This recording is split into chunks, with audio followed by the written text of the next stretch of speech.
Kickoff time.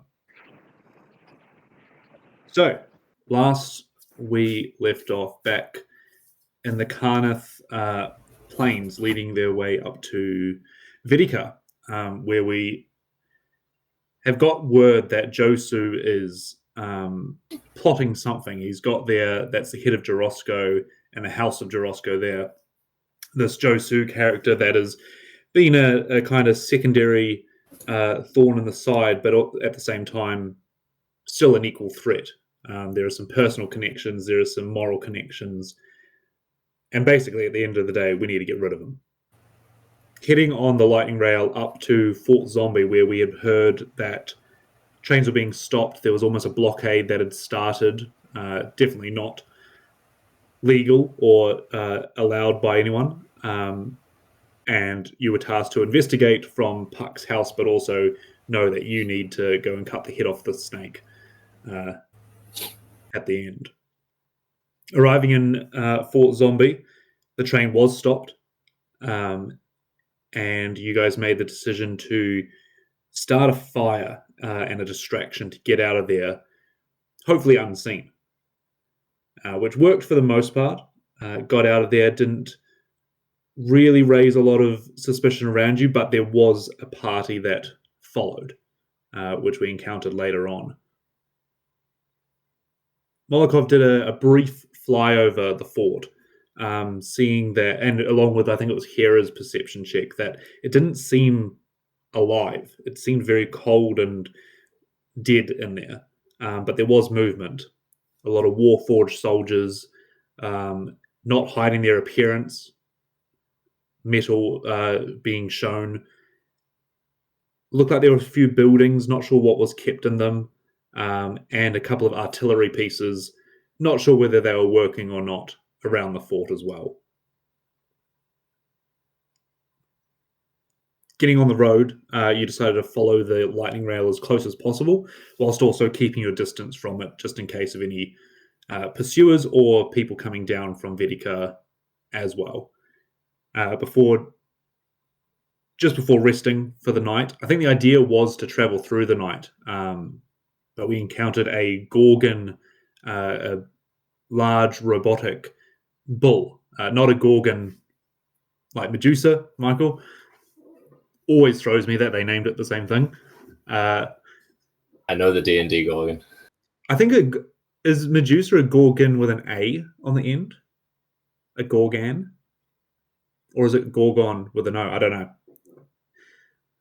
But anyway, fought this thing. It was fierce. It was attacking. And during the fight, 5 Warforged on 2-wheeled motorbikes roared up behind you, obviously in pursuit of whoever had set this fire at the station, but you quickly took care of them with the unfortunate explosion of a bike at the end, injuring Jalug, Red Fang, and Molokov a little bit. But the night approached and you decided to take shelter under these rocks, these kind of rocks that are like leaning up against each other. Scavenging the bodies as well. Molokov and Ghost, you managed to successfully get parts, a wheel off one, handlebars off another. They're mangled. They were all going at speeds, Michael. And so when like Jalou cut through one, they flipped over and like crashed into rocks and stuff. It was very action-packed, but it meant that the scraps are scraps at the moment. But in saying that, if you find the right people, you find the right time, maybe something can come of it. So we left off with... Sorry, we also got, or I got, and I stuck it in the party equipment feature on D&D. We also got 3 vials of Gorgon oil. That's right. And 1 Gorgon plate, which could eventually be utilized in armor of some sort. Yeah, that's right. Settling down for the night, deciding now's as good a time as any to take a bit of a rest. No fires were lit. You're not sure whether you are still being pursued from behind, but still another 2 days-ish travel on Dinosaur back to get to Vidica. So as with the usual watch, I'd like to know who is taking first watch. We'll have 3. How you are taking your watch if you are being conscious about what's around, and then a perception check to follow. I was going to go but first. You can also discuss infusions as well, Ghost. I was going to go first. I think this is like not quite familiar territory, but like close-ish to that. So Puck's, pretty confident sort of being out here. Yeah. So I was happy to take the first watch. And yeah, my plan would be, just probably on Swift scale for part of it, and then letting him have a rest, but like doing, some big circles on him and then some smaller circles not on him, climbing up the top of a hill or a rock or whatever, just scouting and looking around, that sort of stuff. Nice. Can you give me a perception check while everyone else kind of rests their eyes? And for Ghost's reference as well, that, we're in these kind of rolling hills. They're not mountains or anything, but a lot of Carneth has kind of got that dead aspect to it. It looks like the grass is dying, but it's constantly in that state. It's almost like marshland, but it's not boggy. It's just got that sense of death about it. And Ghost, you probably know as well as Jalou kind of did a couple of history checks as well from your time when you were fighting, that the nation of Carnath provided a lot of military support during the war. Not always through conventional means. There is a lot of necrotic history with Carnath and how they use their soldiers and reuse their soldiers. What was the roll, Jed? 29. 29, perfect. You do these big circles, and it's quite noticeable that there's not a lot of wildlife out on these plains, even at night. It's not like crickets start sounding up or anything. It's got that kind of stillness that it almost reminds you of the Mournlands a bit. A weird kind of mirror image of, this is not some magical, misty land. It's a nation, but yet it still has that quietness to it. Every now and then you can hear a beast way off in the distance, maybe a herd of something. But with that, you can tell that your circle, or greater circle around you, has not a lot of movement going on. You come back and Swift Scale kind of does the same thing, and when it went off by itself, maybe picked up a little rat or something, brings it back, tries to show you its little trophy. Disgusting. Well done. But that takes you to kind of almost the middle of the night, where if not agreed, you can wake someone up for the next watch. Is anyone? Yep. I'll go and gently wake up Jalug. Nothing to report from my end. Everything's been quiet and peaceful. It's pretty dead out here.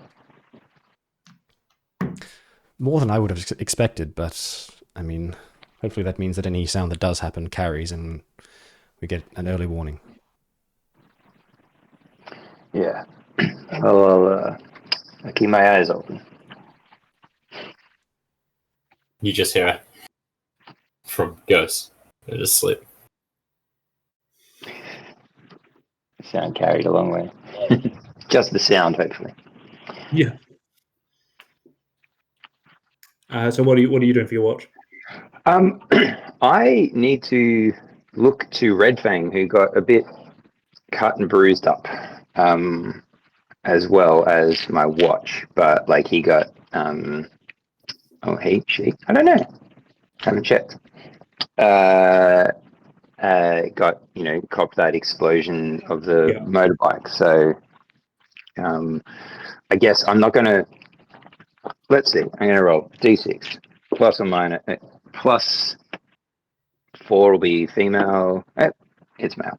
So he is going to. I don't think I'm going to ride him because I think that he, I'm just going to, make sure he's sort of okay after that, and then I'll probably just walk around. When you approach Red Fang, it kind of like has its right side to you, and you did the headbutt when you first initiated contact with Red Fang, and you have bonded with the creature, but you notice that as you kind of not even intentionally walk towards it, it keeps turning and keeping its right side towards you.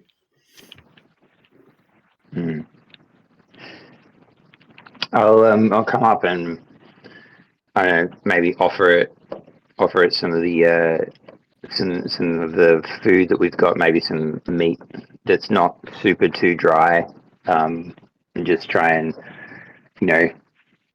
pat and rub down the right side of the scale, and as I do that progressively, just try and look around to see the left. Yeah, give me an animal handling check, please. Right. Ooh, that is a -1. That is a 3. 3. Not good. You move your hand down the scales on the right side. They're pretty rugged. Red Fang does have a few scars and battle wounds, but by all means, it feels normal, like they're old wounds. You see when you offer up the meat, it kind of just snorts, and as you do move, it keeps moving its right side around, because I imagine you're not quickly trying to look around, you're just slowly moving. It keeps up with you, and it keeps moving its right side facing you. All right, I'll pour some water out into like a bowl container that I imagine we might have, and I'll leave him for the moment and go sort of do a bit of a circuit around and keep looking. Sure, give me a perception check. All right. 18. 18, nice. Same kind of thing. There's a couple of insects and stuff that are coming out of the grasslands and stuff now that it's middle of the night, but they don't chirp or anything. That's the weird thing, is you kind of see a little bit of movement, but it's almost like, oh, there's no sound coming along with it. You kind of check back on Red Fang every now and then, and you see that its left leg is limping a little bit. But if you can roll me a D8, please. 3. 3. You see that it kind of starts walking on it, and it's trying to strengthen its own muscle up.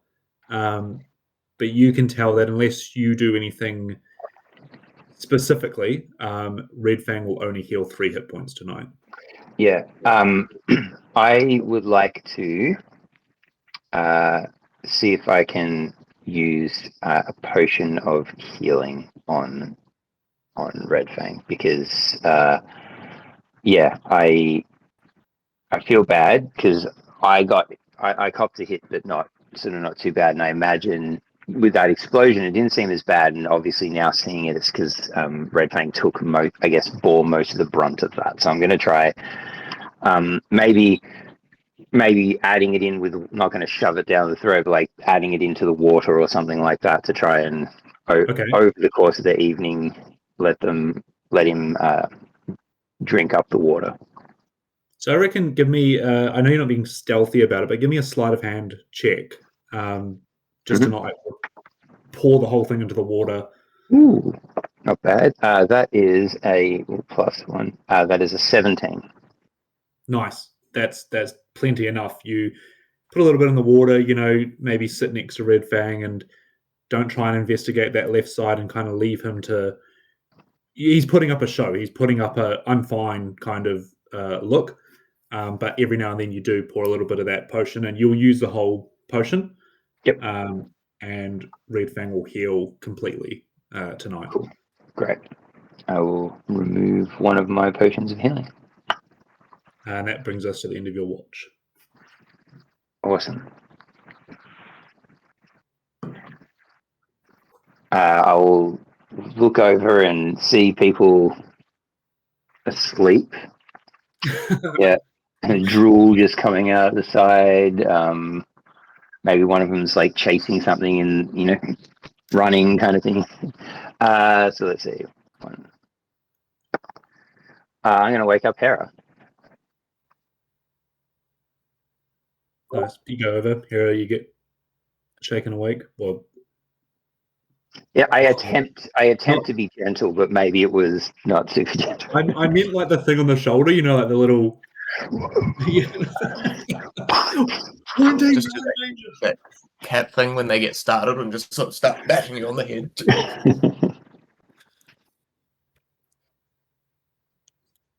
No, I will. Oh. Been quiet for you? It's so quiet. It's there's nothing around here. I can tell. Just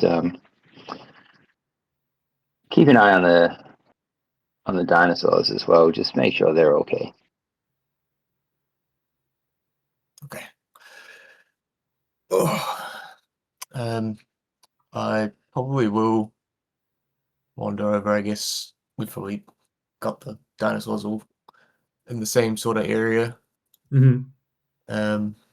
Go and just sort of make sure they're all calm and presumably resting themselves as well. For the most part, they all are. A couple will like raise their heads at you as they, you come past. Almost like when you go past like sheep or cattle, they kind of like do that look and just stare. Yeah. Probably stay back for a little bit. Just do the old head tilts.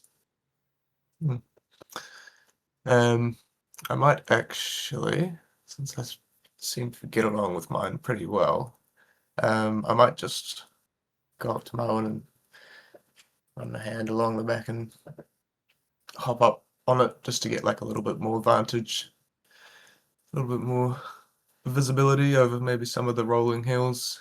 Yeah. Just sort of slowly pace around, not going too far out because I want to sort of stay quite close to the party. But just sort of do like slow circles on him and just sort of get a bit more comfortable being closer to it. All right, give me a perception check. Check. Ooh.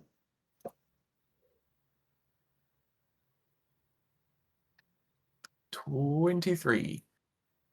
Great perception checks all night. Yeah, you look out over these rolling hills, and getting that height advantage definitely helps as well. You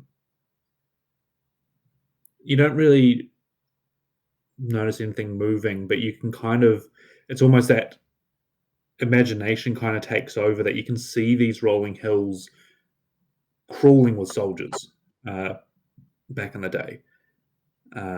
Just legions and almost like the Ordokai coming onto Helm's Deep. It's that you just get that sense of, you can see grand armies moving through here, and you don't quite know why you feel like that, but there's that sense of the power of numbers that kind of overwhelms you. And I guess Hera's still kind of recovering from, not even a week ago, was having dreams of eldritch entities and stuff like that, and you kind of expect it to happen during your watch and during your night, and it's not happening, and that's almost a weird feeling that comes over you.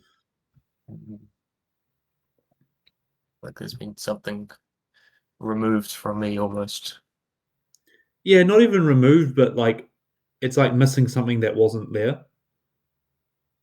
Mm-hmm.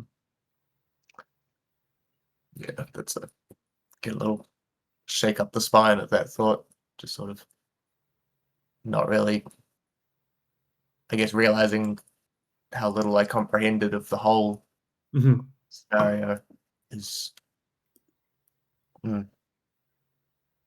But you make your way back to the party as you see that golden light to the east starting to color the sky. To the east are the mountains, and so you assume that the sun will take a while to rise. And even that you're seeing color now, it's probably already early morning. It's probably getting to your 6, 7 a.m. and it's not become light yet. Okay, I'll sort of take that in and think we need to get a move on, so we'll go and dismount and then slowly go around and start waking everybody up. I know it's dark, but we got to get a move on. This running out of time. Everyone kind of wakes up. Ghost, just a little check-in of where Ghost is at, because we missed it last session, but waking up after this day of travel, you're on Dinosaur back now, you've left the lightning rail behind. How's Ghost feeling about everything?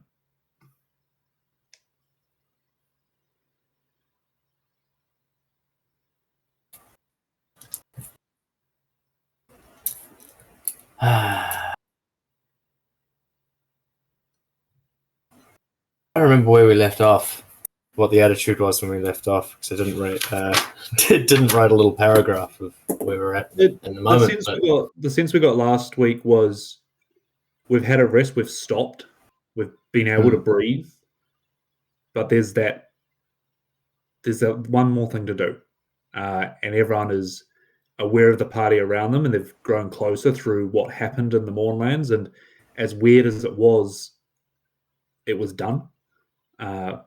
But everyone's kind of feeling that, I guess guilt is the wrong word, but it's kind of that unfinished business of it's only us that can do this. Yeah, that's right. And I think the one of the big parts of sort of where we left it, or as we talked as a group, was we're the only ones we can do this, and we all have kind of differing opinions about what the best way to deal with Josu is, but we trust each other and we'll figure it out. Yeah. And whoever makes a decision in a moment, we're going to be okay. And I think Ghost is still kind of holding on to that a little bit more sort of serious. Yeah, we had our rest and we also kitted up. We're all a little bit stronger, and I think as he wakes up and he kind of looks around the group and looks at Molokov start doing his morning preparations and seeing how sort of organized and clean, I imagine, that is on the road. He knows he's sort of prepping his battle gear, as it were. Hera is not scrawling out 1,000 spells. She's kind of carefully going through her notebook. Lord knows what Puck's up to. And Jalug still wielding a lightsaber. Yeah. And I imagine we see him sort of just like every now and then. I don't know if even Jalug notices he does it too much, but sometimes he like gets up from where he's sitting and almost floats to his feet. Ghost does? No, Jalug. Oh, right, yeah. But just noticing that, we're a much different group than where we were before, and we're all so very different, but also so very set on what we're doing. So Ghost has this sort of quiet calmness to him, knowing that we've got that one thing left to do that is kind of, yeah. Nice. Just so you all kind of wake up. You got at least a day's riding ahead of you. So is there anything you're preparing before you kind of head off? And when you do, can I get a riding order, please? Absolutely. Who has artificer infusions of mine that they're still using? Because they've all reset. I don't know who had what. Let's see if I or who wants one. I can't remember if you gave me one for my crossbow. I had given you the radiant weapon for a long time. Need the Constitution one. You had the Mind Sharpener? Okay. Yeah. Do you still want that? What it's advantage on? I think you just auto succeed if you go like auto succeed a con save, yeah. Like 3 times a day or something, which is pretty fucking useful. 4 times a day. I will keep Jesus. that. Cool. And then Puck, multiple options for you. I can give you repeating shots, so you don't need ammo or ignore the loading property, but I think you ignore that anyway. Yep. The radiant weapon, That's the +1 with the weapon, and it's also a torch, and you can do the blind on a reaction. I think, like, for Puck, the helpful thing is making it magic damage if and when that's relevant. The other things, like, I probably have better things to use my reaction for and better things to use for, and I already do the loading stuff. But yeah, like, magic damage obviously is great. That being said, Puck does a lot of damage anyway, so it's only relevant when it's relevant. Sure. Yeah, that makes sense. And then I could give you one as well, Jaluk, if you want it. I've got a pretty sick magic weapon that is using two of my attunement things. I have. Oh, that's right. Yeah. Where you and I are working on properly combining that. Now, that's obviously not something we can do in the middle of the planes. I've got the Made by Molotov throwing axe, so I have that one. I mean, when you said that, I just imagine a little tag on the bottom being like "Made by Molotov." I don't know if I did this or you, but literally in my equipment, it is called Made by Molotov as a hand axe. So, for flavor reference, it will have Molotov's. He wears a signet ring that has his maker's mark on it. Yeah. And it will have that mark. That's I imagine somewhere on the haft. That's cool. Yeah. So I have that. I don't know if you had anything that increases my defense. That's cool, but it's not really. But like, I'm okay if there's something for other people. Otherwise, I'm good. Nice. I could give you +2 AC. I mean, I'm not going. No, I don't think anyone's going to say no to that, other than Reese. So I think I'm going to ban plus ACs in the game.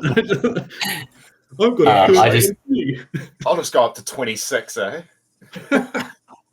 It doesn't automatically tell me if it requires attunement or not. So let me look into that. The resistant, the +2 armor does not. +2 armor does not? No. Jono had this issue when he DM'd a campaign for us where there were two characters who could very easily get AC above like 23 or 24 or something like that. Yeah. And it meant that, like, how do you challenge a team where two people are really squishy and two people are almost impossible to hit?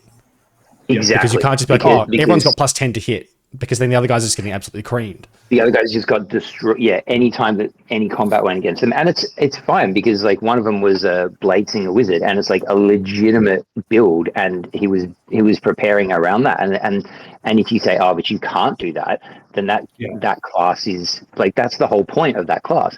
Yes. But yeah, it just makes it so hard if like you've got. I mean, like, I've built my way here. Like, this has been over the course of, like, Yeah, we were like level 5. Yeah, exactly. Like, I'm now sitting at 24 going, ha, ha, ha, ha, ha, the power. But, like, that was a lot of, and that was even outside of the Artificer that was doing, collecting items and putting work into things. And, Sure. I can either give you +2 to your AC so you can be tougher, or give myself the ability to make multiple attacks at range. What do you think is going to be more useful? I think you should go for you, because like I think I'm fine. Like I have an AC of 18, and I think that's all right. Like it makes more sense rather than you getting like the one shot. Like have multiple goes. I think it's better. So sounds good. We'll go with that. Done deal. Sweet. Pack your bags, strap them over to the dinosaurs, and you see that the sky is starting to light up more. So you head off in the direction, keeping the lightning rail to your left in the distance, keeping your awareness about you. You start riding off, and the dinosaurs start running. And Puck, you know that like they can keep up the sprint, or at least this pace for the day. You're not like wearing them down. So you get in a route, almost like a pace, as you kind of move through these plains, going up and over the hills. We see the sun starting to rise over the mountains. Can I get a riding order, please? I'm probably at the front. Cool. I'm normally at the rear, but I'll come in behind Puck this time because with Whisper Step, I have advantage on. I have modifiers to stealth while mounted, so I feel like we'll kind of be the forward scouting party. Who's behind Ghost? Do you want to I'll go in the middle. I'll go at the back, just because that's where we had people coming from, and we have not moved for a few hours, and if that was just the first group, there might be others. So I'll go at the back. Sure. And we had a long rest. That's correct. Yes, everyone can have a long rest. Yes, that is correct. Uninterrupted.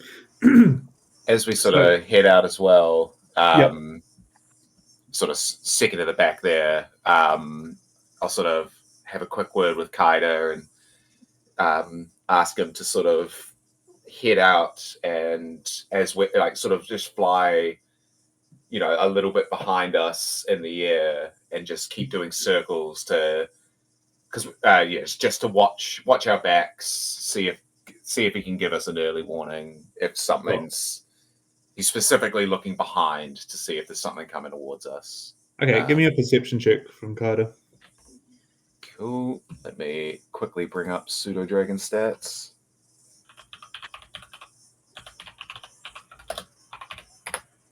And what's a good roll?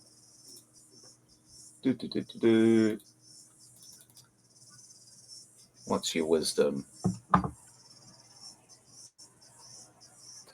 +1, so that's a 17. 17. All right, I'll keep that in mind as Kaida kind of soars out and looks back on the plains. We see the sun starting to rise up, and it casts like those half shadows of any of the little mounds along here that kind of stretch out further than they should do. In the far distance to the west, you can see that kind of haze on the horizon, and you know that to be the Mournlands. In the distance, it still definitely has that presence of overwhelmingness. But as we move through these fields, you do see occasionally, a rusting piece of armor in a hill, or an old war-forged machine used to transport crew around.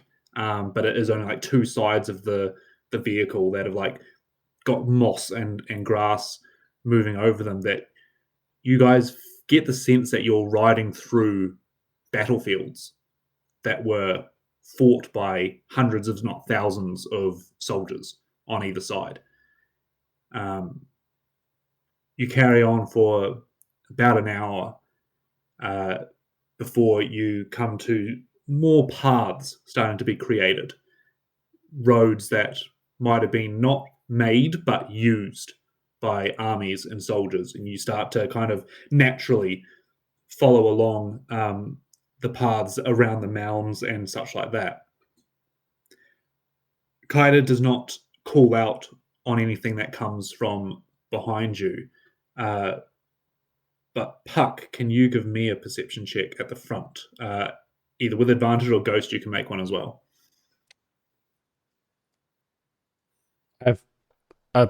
My passive is perception is 20. I have a +10 to it, so you can have advantage. Cool. Yeah. That's 26. 26. Passively, you notice that around here there look like there are almost like divots in the hills, probably bomb craters or artillery craters and such. But with a 26, as Swiftfoot is doing that jog forward, you feel the ground under you kind of give way a little bit and crumble into what was maybe once a burrow or something. Because you are perceptive enough to do that, can you make me a dex save to pull Swiftscale around to not put its foot fully into this hole? Yep, I'm just double checking what my the boon that he got was. Yep. Advantage on stealth. Once per long action, dash and disengage. Yeah, of course, not relevant. All right. That's a natural 20. Nice. Do you want the number? I do not need the number for that. Yeah. As the DC is not that high, as you kind of like pull the reins on Swift Scale, and naturally you both move almost like a like the Dragon Ball Z snake dragon that kind of goes around the thing, and the rest of you watching from behind watches Puck and Swift Scale move as one as the ground opens up beneath them and falls into this crater. Not big, only 5 by 5 feet in diameter, but you then all look around and see that a couple of other potholes appear. And I would like everyone to roll initiative. Woo! So move you here. No.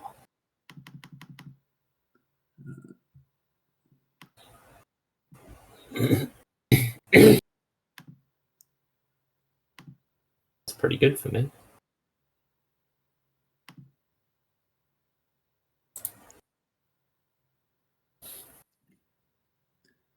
So roll initiative as well. Lee.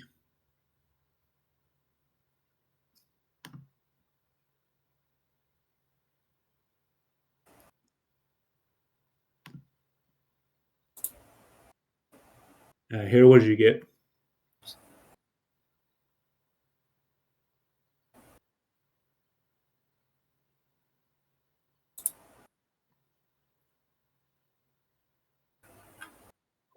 So 12. Nice.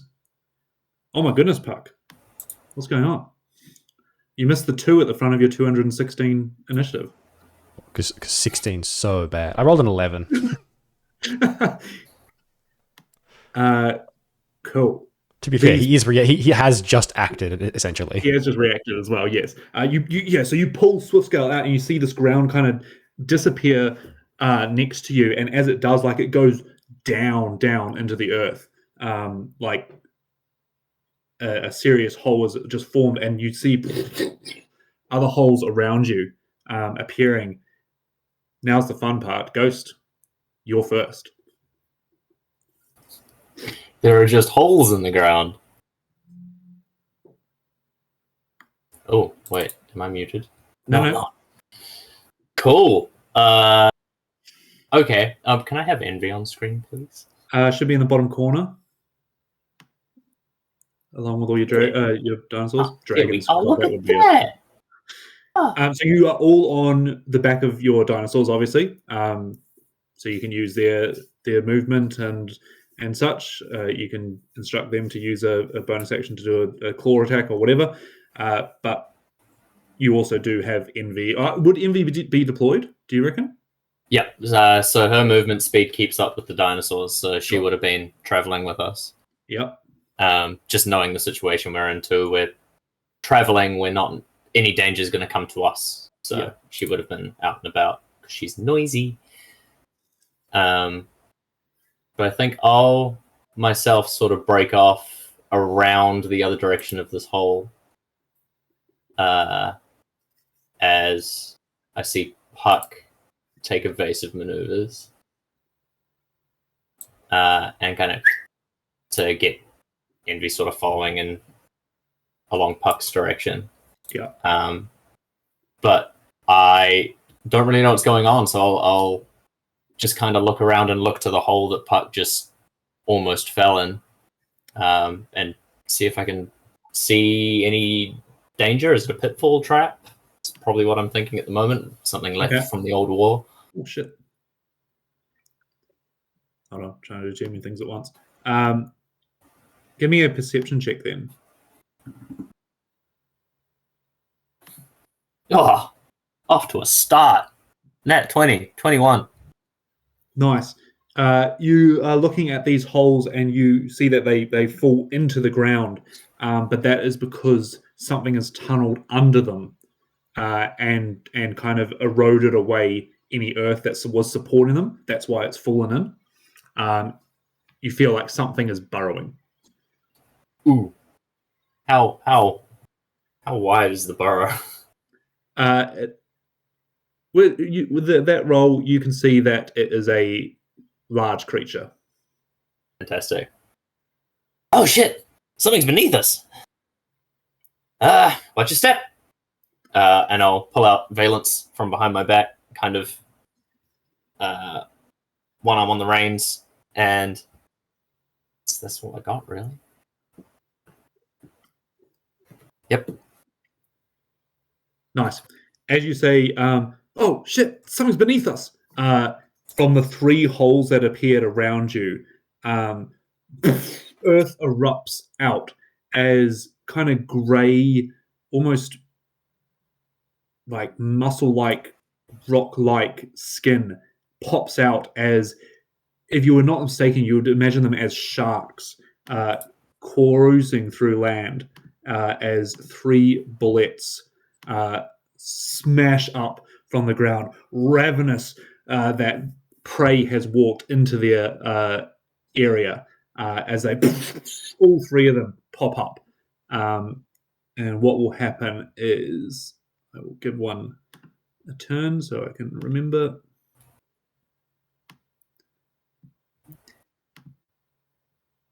They can leap.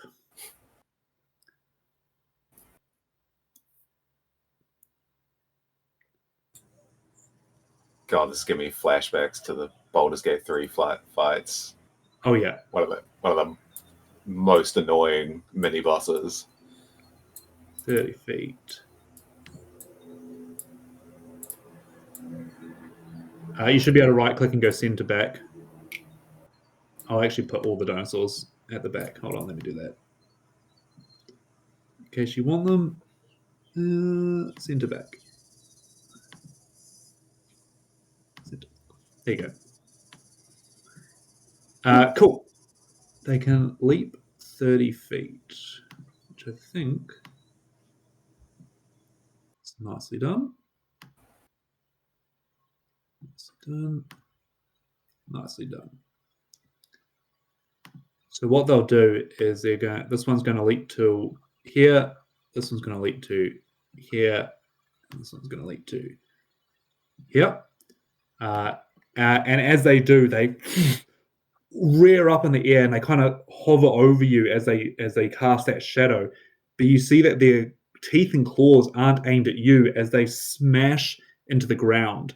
So I need Jalug, Puck, and Ghost to make dexterity saving throws, please. Do we make them or do we use dinosaur decks? You can use the dinosaur decks if you choose. I will. Their decks it's kind of the advantage is you can you can use yours to kind of maneuver the dinosaur, or you can use the dinosaur's one. And sorry, was this a save or a check? That is a dexterity save. Sorry. It's a 26. 26. Oh, Nice. You'll never believe it. 23, natural 20 again. Nice. This dice is awesome today. I'm using Red Fang because I'm trying to I'm very conscious of trying to help Red Fang out, so I got a 20 with Red Fang. Nice. All 3 of you do not fall into the holes that they create as they burrow back into the ground. Oh, I hate it. You're up. Shall we get out of here? I'm going to call to everyone, suggesting this is nowhere significant, right? Like, we're just on the way somewhere. DM? Yeah, this is on the way. Yeah. Yeah. Just leg it. We can try running. All right. I'm going to, use my dinosaur's 40 feet. Sorry, he's just bringing him under me. And use his 40 feet and then dash him another 40 feet and just blast off, get out of here. So which direction are you going? Well, which way? We were coming from the south? You're coming from the south, yep. I think I'm just going to I don't know, do we follow the road? Do we not? I guess he's probably just going to follow the road and just, like, that's 40 feet, and there's another one of those. So I'm 80 feet away now. Sure. So yeah, put yourself at the top of the map there, because I don't think everyone will be able to get off fully. So yeah, Puck, you start sprinting off that way. Hera, you're up next. And sorry, so that's my dinosaur's movement, and then whose action? Is it my action then to use the dash? Yeah, you can do as well. Oh no, no. Because it's him moving. So what I'm trying to work out is, can I then hold an action? Because he's moving, but I'm just trying to work out if it's my action to then make him dash. I'm not fully sure on the mount rules. You can hold an action. That'd be fine. I just want to hold a shot on the crossbow if one of them pops up like within range. Yeah, for sure. Cool. Hera, you're up. Yep, I will probably see these 3 big fuck off things pop up and then pop back down. Quite like Puck's idea of getting the fuck out of here. So I will do the same thing and just sort of come past this hole.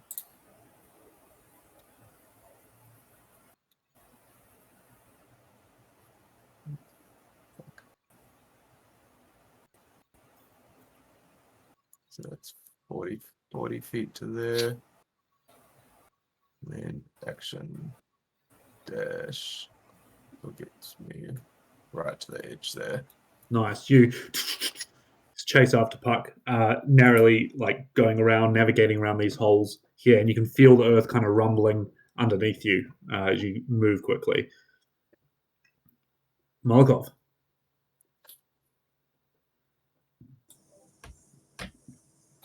Yeah, a little further at the back. Not going to have quite as much speed. Have I ever encountered a bullet before? Do I know anything about them? Yeah, survival roll. Survival? Or nature as well. Oh, nature. I love that. I'm really good at those. Oh, ha, ha, ha. Nature. Plus 8. We are at 22. 22. That deserves a monster manual entry. Oh.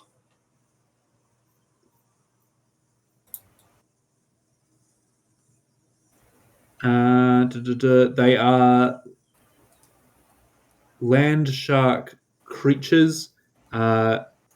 Usually, what I'm specifically trying to if I do know anything about them, I'm assuming I know. Yep, they're big, scary whatevers. Yeah, I'm trying to figure out. I think we've got 40 feet of movement with our dinosaurs. Oh, sure. Yeah. Are they going to be able to follow us? Yeah. Underground at that speed. Okay. Do they have a burrow speed of 40 feet? Is what I'm wondering. Yeah. Sure. Let me just check.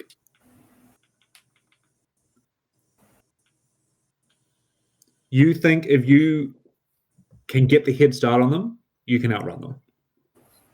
Okay.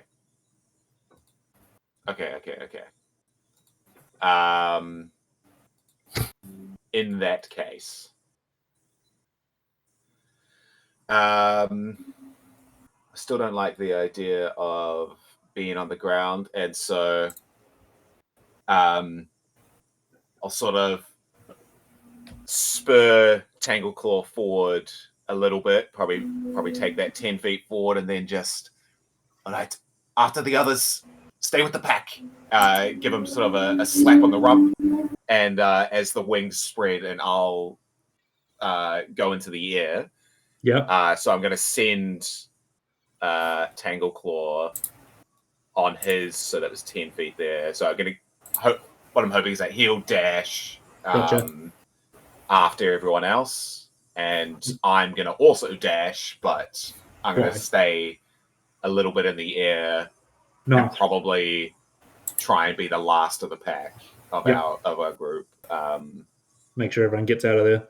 Yeah, essentially. So I'll send 10. We still do that. We can. So I'll send Tangle Claw up that way. Yep. And then I will also dash, but I think I'll stop about. But you're in the air, aren't you? You're not touching the ground. Yes, yeah. So I've used a bit of my movement for that anyway. Yep. And sort of seeing how far they can go. Actually, yeah, keeping that in mind, I will probably stay about approximately 35 feet in the air. Yeah. That's so meta. No, whatever the furthest I saw them jump, I'll stay about as far. Yeah, because you got your tape measure out, and you're like, yeah. And I'll stop about there. You hover your cursor over them, and you get all their stats and immunities. Yeah, exactly. That's it. Know exactly how much HP they've got. And... you start flying. You send Tangle Claw away, and you kind of are judging the battlefield here. Creatures like this, they hunt, and at the moment they have come up and started to try and force their prey to fall over, to get in the holes, so that they're at a weakness. Mm.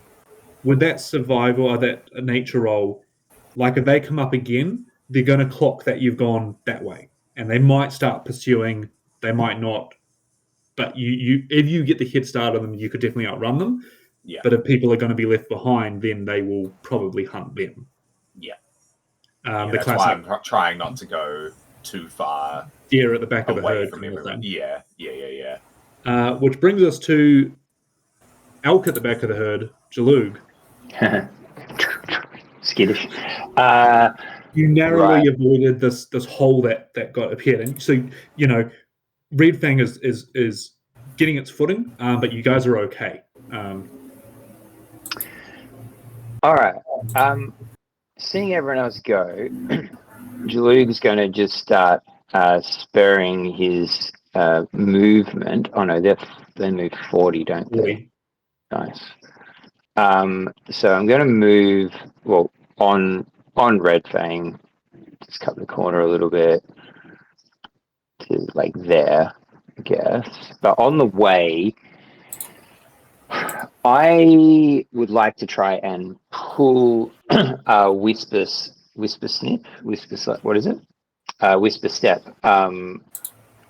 away from that hole.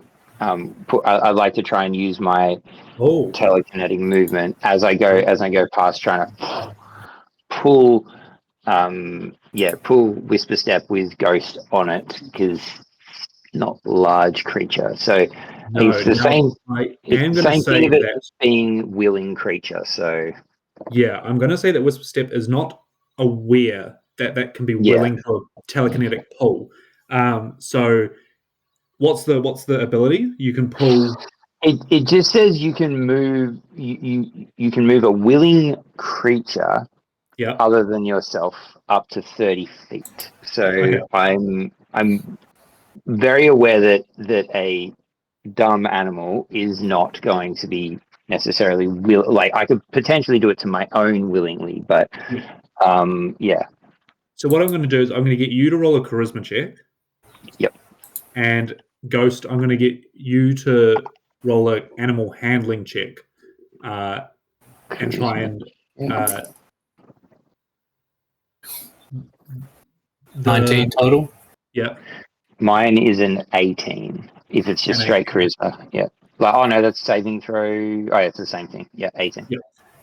So I reckon between the two of you, you definitely would have seen it coming, and because it's kind of two creatures you're moving, you can move them 15 feet towards you.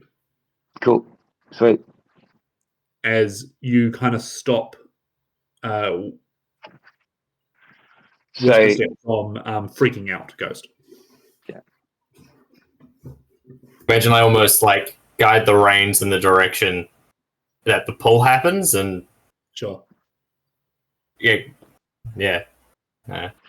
So I've just sparing Red Fang on, just grab and pull And then having moved that a little bit, I will. I don't know if I'm able to, because that was my action. I can't remember what we said, but if I can, I'll keep moving Red Fang a bit further north as well. How much Happy did to you not move like. your 40 feet? I've moved my 40 feet as the movement. I don't know. Yep. I can't remember. Yeah. So if that's my action and I can't dash, that's fine as well. Yep. So you're there at the moment. Yep. Cool. Ghost. Hmm. You got a lot of control over a lot of creatures and only so many action points in a turn. That's the one. A lot of these, if you want to move in a hurry spells, don't really work when you're mounted. Is this creature or is this? Oh, it's a willing creature. No, Yeah, that's if you're riding it, then it will be willing. That's okay. I don't think I need to move in that much of a hurry. I will myself. Is that both me and my mount? Yeah, so I'll zip on past Jalug and Molokov using my full dash, kind of giving a almost a half salute to Jalug. Thanks, mate. As I run on by, and you're also close. I mean, I can get off screen with my movement. Yeah. Envy's gonna move her 40 feet as I run. Say, mush, static protocol, and she'll just move 40 feet up to here, and turn around, and electrical sparks will jump between her teeth. Ooh. As she's holding her action. Interesting. Holding her action is at the end of your turn. That is the end of my turn. 2 bullets emerge from the ground from the holes that they had created, and so does the third Jalog as comes up and takes a swing at you, but it does Ghost go. Envy do anything first? Yeah, so the one that jumps up closest to Jalug, Yep. Envy like kicks out the back feet into like full blown like pointer stance, like when they see something. Yep. And then the jaw opens and this blue glow just and a bolt of electricity jumps out of the mouth. The previously installed lightning cannon. I need to remember how this weapon works. 20 charges. Ah, that's right. Based on intelligence. I didn't think about this. I can tell you now that they're not that intelligent.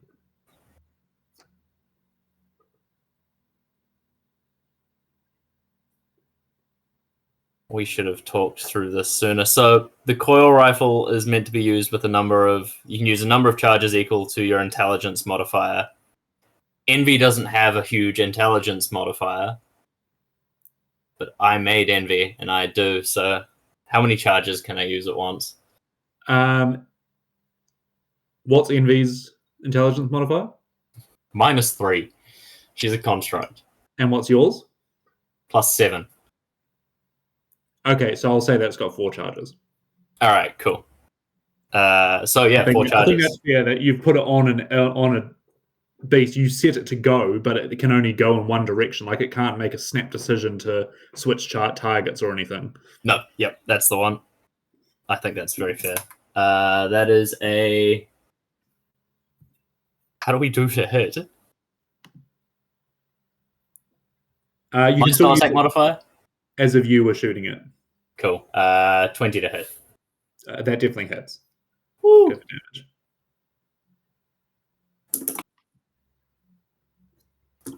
It's not heaps. That's all right. 21 points of lightning damage. Nice. This thing gets hit by this lightning bolt. Does not know where that came from. Definitely heard it. And I believe that will also trigger my... I've done some measuring that is within my range. Yeah. Is NV doing anything else with that shot? That's it. That's okay, all cool. that happens. Go for the That's shot. how it works. So X5 rounds. That's cool.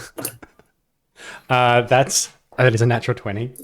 I didn't do sharpshooter, but that's going to be a lot. We're going shark hunting. Just stop following me. 1, 2, 3, 4, 5, 6. You actually also get advantage because Jalug is next to it. I don't get an advantage, but I can do sneak attack. Oh, you can do sneak attack. Sorry. Yeah. So that is... Let me just do 36. Is that right? Yeah, 36 plus...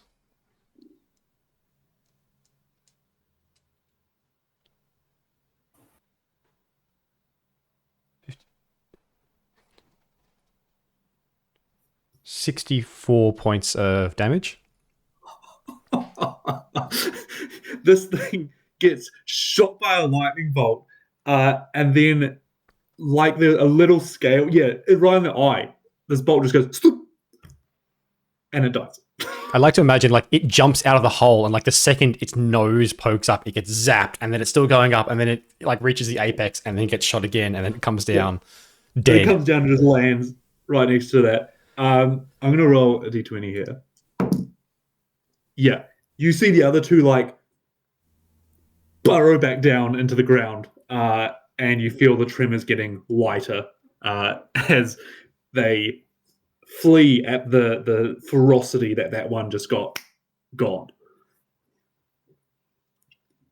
Which allows the two of you, Molokov and Jalub, to go describe it, but you now catch up with the others somehow.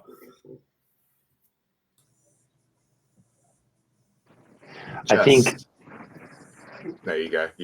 I was going to say, the hair on the back of Jalug's neck is like as he's going. It in fact most of it's just out because of like the electricity of that lightning bolt. And so, he's just. So he gets there and is just like trying to smooth everything down as he, maybe goes past and gives Ghost a fist bump, and there's a like when you get out of the car and you get the static electricity shock and yeah.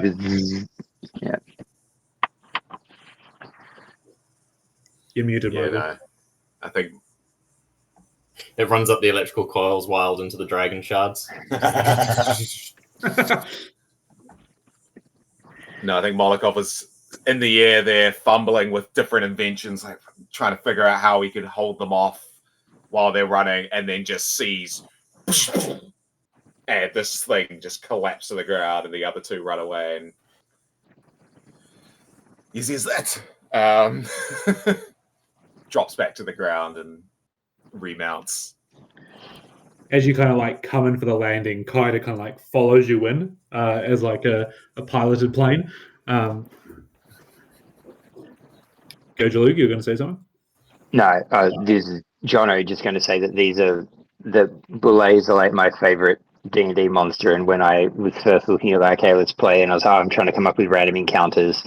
I was like, the land shark thing is so cool, and so I hadn't used them, but they're my favorite of the things in like the monster manual. They're pretty sick. They are cool as heck. Yeah, and even like this is their new art as well, which is quite cool. Oh yeah, yeah. I remember the Tenacious. And now there's like I remember the Tenacious 3 as well. They look more stone-like in that sense. Yeah, they're really cool. Yeah, we fought one, but I think we were a lot lower level. Yeah, we struggled so hard. We nearly that thing fucked us up. As all 5 of the dinosaurs get back to that running pace, you can tell a couple of them are almost like that jitteriness of when animals have had a scare, but they kind of eventually get back into that pace of running again, and we continue on along the plains as the sun gets higher in the sky. Another hour or so passes, and the pace becomes steady again. Everyone's kind of in their stride, And before long, you notice some rubble up ahead. You come down, you start to slow your pace a little bit.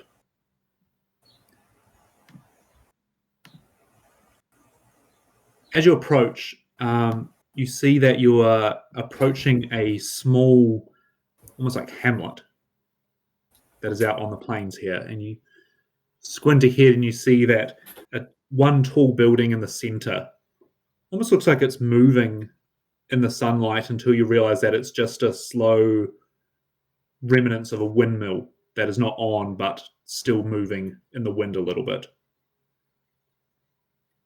You see that there are crumbled buildings around it, almost like it has been completely shell-shocked.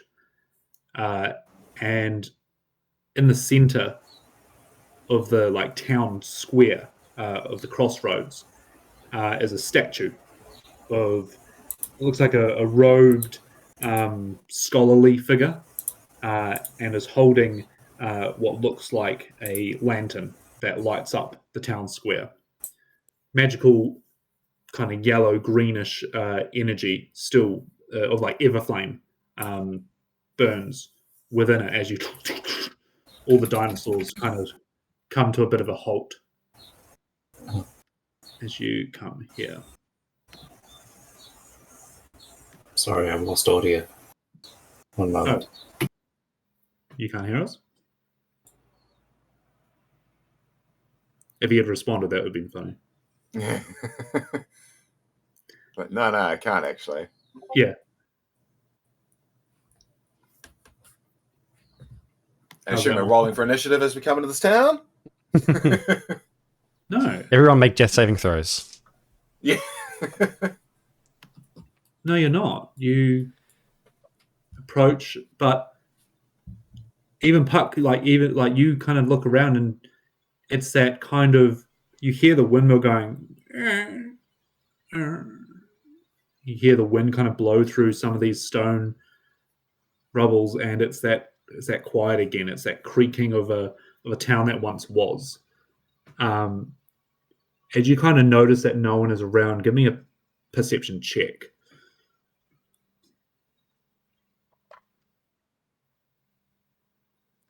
Perception check is a 22. 22. You listen out for footsteps. You listen out for breathing. You listen out for something. And there's kind of nothing. Nothing's moving in this town. Something is very, very off. There should be life. There should have been more life on the plains. Whatever they're doing, I don't know.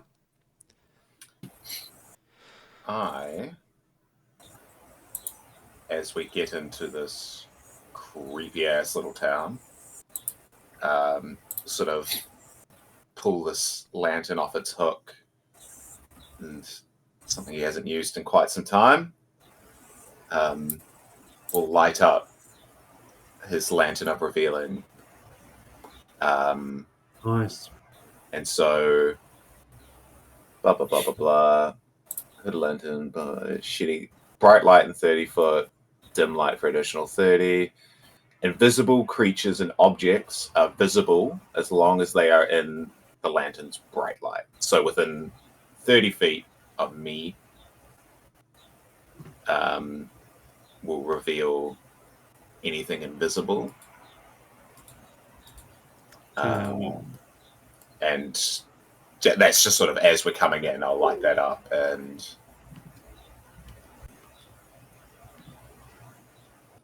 the light comes up around you. Can you see that? Let me just make sure you can see that. Oh, you should be able to see that. Yep. Lights up around you. Within that space, it all looks normal.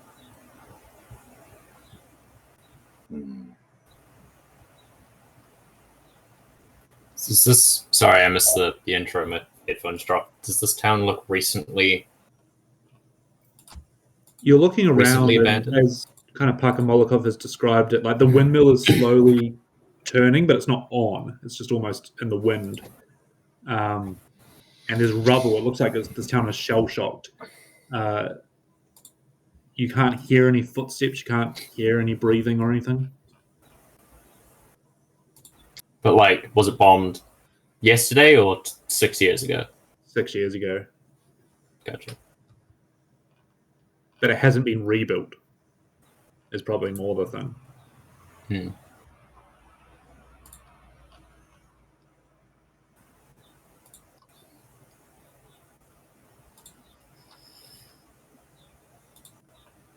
Here, as you approach one of the rubbled buildings, you can now see through the doorway. It's like kind of that crooked up to a door frame that's sitting there with no walls next to it. But you see as you approach that this looked like it was like a refinery, like a grain silo or something. And you look inside and you can see that there are crates and sacks and stuff in there. No movement. Sorry? No movement, no. Not from this distance, no.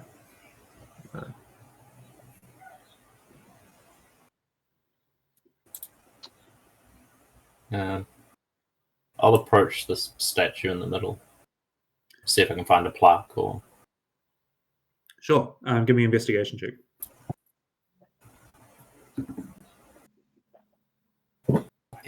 Huge. 26. 26. Look around. Looks like a lot of it is kind of rubbled. And you find a plaque that says Khan, K-A-R-N, and then the rest of it's shattered. So you don't really get a title of it. Is it? But you do see that there are some crumbs around. And you kind of look down at them with a 26. Give a sniff. These are fresh rations. Someone's eaten here recently.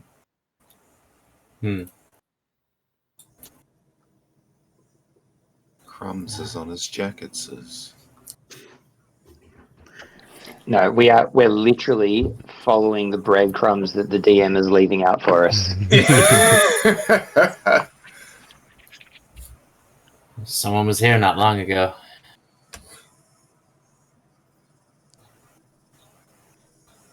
Can I make an investigation check to try and see if the crumbs lead in a direction or anything like that? Yeah. Go for or any other like tracks or sort of thing. Yeah. Investigation. Passive is 20 again. And investigation plus 10. That makes that a modified 20. Modified 20.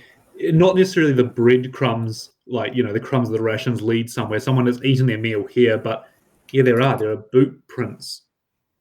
Actually, they kind of match your sized boot prints. And they lead into the windmill. Up in the windmill. Another halfling.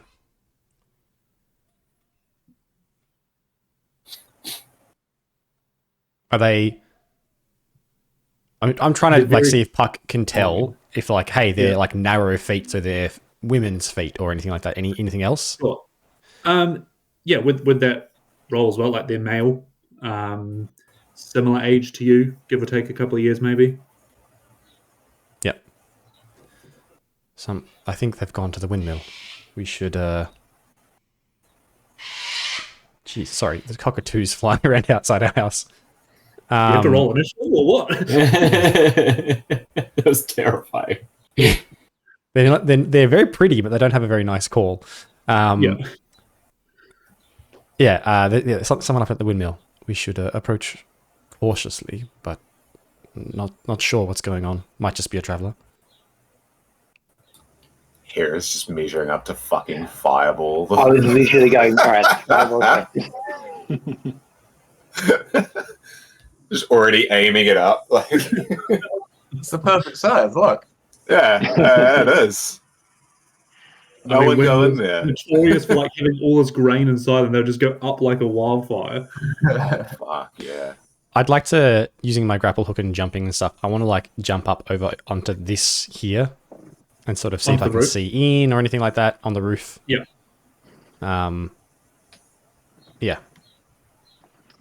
I guess if we're doing we try and approach from different directions around, so we're not mounted anymore, are we? Your choice.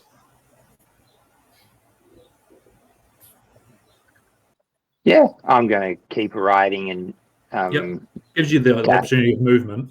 Yeah, I'm going to dash around to one side to there.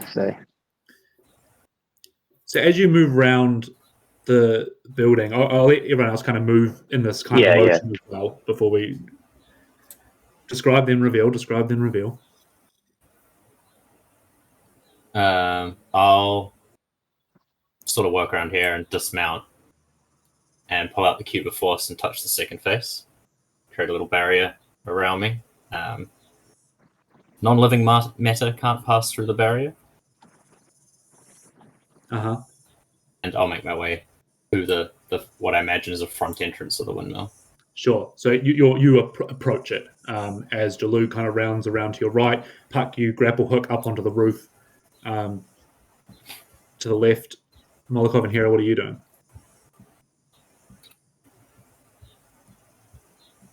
You go first.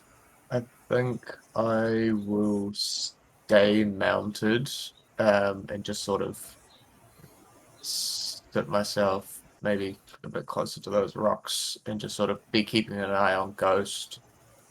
Yeah. Hopefully between that little gap in there, see up to Jalug. And I presume I won't be able to see Puck because of angles and heights. He has also climbed onto the roof, so naturally, Pucky kind of disappears into the environment. Yeah, but sort of know that Puck knows what he's doing, but want to keep an eye on the other two, but also just keep my distance back a little bit. I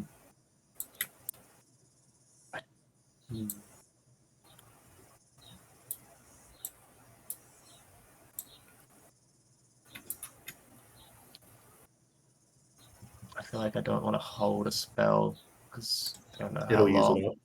Yeah, and I don't know how long necessarily I'll be holding it for. Yeah. I'll tell you what though, you don't have to hold a spell, but you can kind of, if are you just holding your component pouch, you're ready to kind of act. I'll let you kind of have advantage on getting the jump kind of thing. Because you're actually stopping and waiting, whereas the rest of them are moving around, getting into position. Yeah, I suppose I don't know how to ask that without holding a spell. No, I was going to ask if I could hold an action until Ghost does something and then use that held action to hold a spell, but that's some tomfoolery. No, I'll just be... You're being aware. Yeah. And Molokov. This is as everyone's moving as well. It's not like you've all just moved. Yeah. It's all gone very quickly. I think in Molokov's ideal world, we would have held back a little bit, but we're all up there. I imagine like Puck got up very quietly, but like when Jalou ran around, there would have been a bit of noise and a bit of what's the windows situation on a windmill? What's have we got like from windows on the outside? Like have we got obviously not on the front where the and you're facing the front. So gotcha. Yeah. That's all right. That means no one's immediately looking at me. So I think what Molokov does is he sort of hoods the lantern again, puts it back on his hook, and then he'll dismount, sort of give Tanglefoot a pat, and stay here under the light. Which may or may not be a terrible decision. We'll see. And I will, as quietly, sort of as he starts moving, helmet goes up, and the plates in those hexagonal ways, the way Ghost is always, the way his invention has worked and the way he's copied it. Yeah. Molokov sort of starts fading into his background in these weird reflective patterns, and I will turn invisible. Nice. And I see this building here is kind of like broken and shit. Is there something stable I could stand on up there? Up on like its roof, like even if it's like along the wall? Yeah. Is there could I perch on the wall perhaps? Or something like that? Possibly. Yeah, you can move up. Yeah. Onto the wall. I think I will fly up and try and land up and on as stable a part of the wall as I can. Yep. As you do, you see that there are no windows around this side. Jalug, you're discovering this as well. But there is like rubble at the back here. So it looks like there's an opening at the back. And Puck, as you kind of climb up, you see that there's kind of rubble off to the side as well. Ghost, as you approach the door, it's kind of like ajar a little bit. And as kind of the wind breezes it open, you see Envy stopping. And that gives you a indication that something isn't quite right. Envy's almost getting... She doesn't always get stationary on things. Mm-hmm. What I'll do is I'll move this here. Ooh, yes. So you can kind of see where those rubble pieces are. And this here as well, Jalug, we're going to say is a rubble exit at the back as well. As this wooden door creaks open and you clock Envy to the side of you, Ghost, but she's not getting ready to pounce, and she's not startled. She's just not moving. Because the magical essence in her is no longer there. As the door opens up and a purple eye looks out in an anti-magic cone as 8 more eyes appear to the beholder behind the door. And we're going to roll initiative. 2 iconic monsters. Well, that's not a halfling. That's not a halfling. That is not a halfling. That is definitely not a halfling. Ooh. The barrier disappears and just... Oh, shit.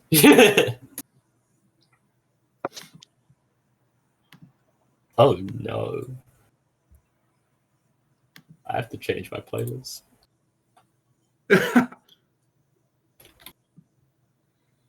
Who have I missed? Oh, here. No, okay, here. I'll go to... Okay. Me.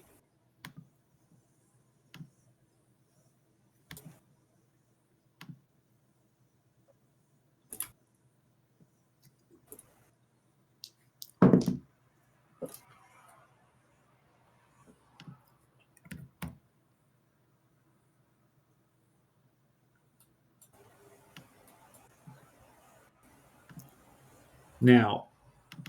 Oh, wait. Oh, wait. This is bad.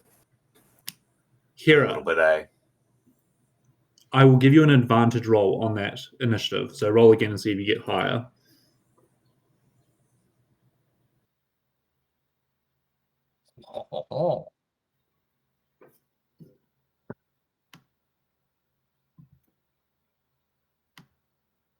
Oh, trumped out Puck. Oh, nice. Rolled a natural 19. Because I'm pretty sure is it cone? Mm-hmm. Gets you an NV. This is an anti-magic cone. So nothing magical can work inside this cone. It can choose at the beginning or end of its turn to redirect this cone. So at the moment it is facing south. I can't hold that there the whole time, but that is where the cone is at the moment. As this eye opens and these stalks open in different colors, there's red, there's black, there's blue, Ghost, you stare into the eye of this thing as this grotesque monstrosity sits in front of you and grins. Well, eating twice in one day. As Molokov, you hear and Hera beside you as skeletal warriors emerge themselves out of the rubble.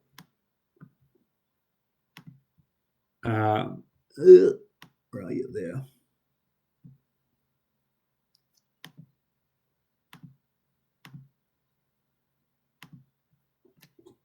And they will go on initiative 2. Guys, we're on the same team. Yeah, don't you have convert undead to your side or something as a racial feature? Class No. feature?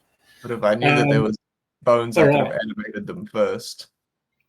Do we want a quick coffee break before we get into this fight? Yes. Yeah, that'd be great, actually. All right, here we go. Anti-magic cone doesn't drop attunement, does it?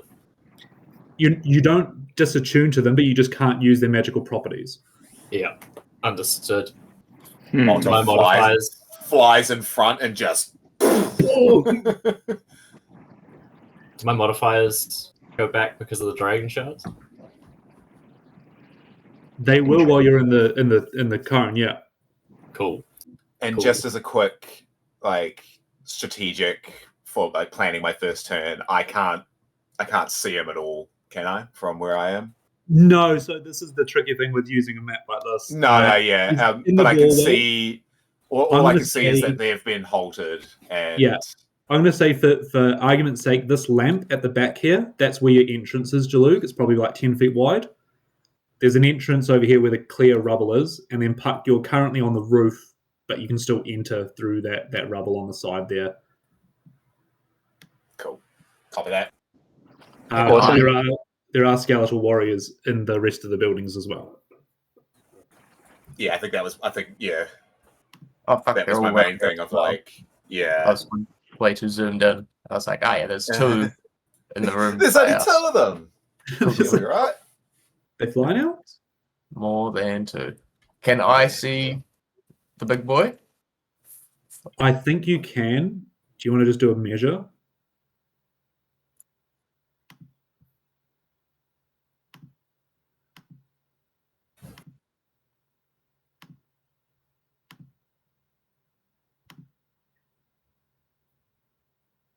Can you see my measure? Hold on. Go back to it. I'm going to say yes. Okay. Oh, D&D Beyond just signed me out. What a stupid... Okay. My plan remains relatively the same then.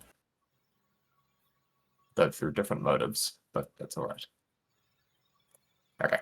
Go. Coffee.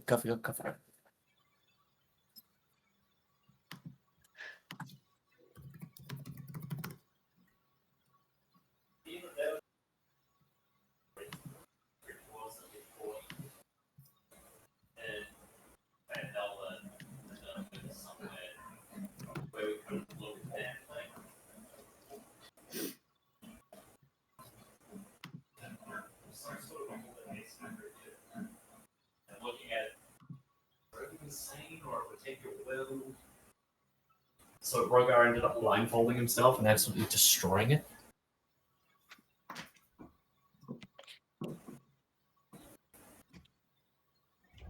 Nobody's listening. It's just me and my lonesome.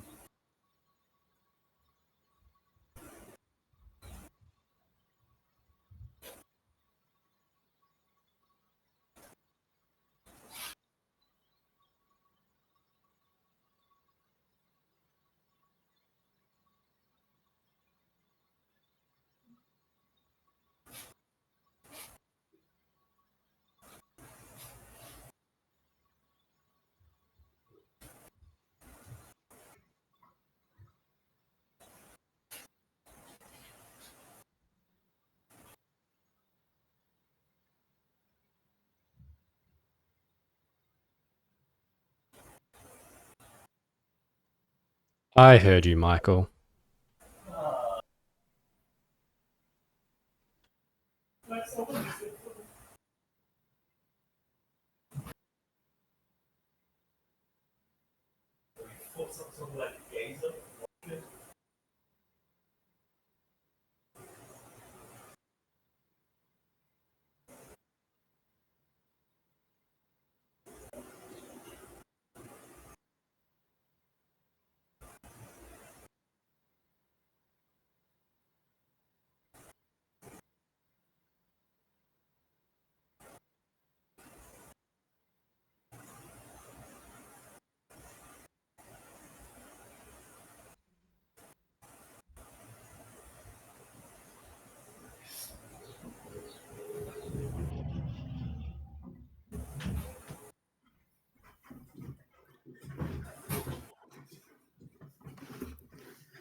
Alrighty. I've only ever fought a zombie one of these. Ah. And sorry, you said it before, and I was out of the room. I could hear you talking about it, but I didn't. I can't see this thing. But is there a window? Is there a window like on that rooftop where I am? Is that the ground floor, or is that up? We'll call it. It's across 2 stories, so you can enter in that right there. Yep, cool. But yeah, as current, you can't see the creature. Yeah. Yeah, I'm assuming like I would have heard what it said.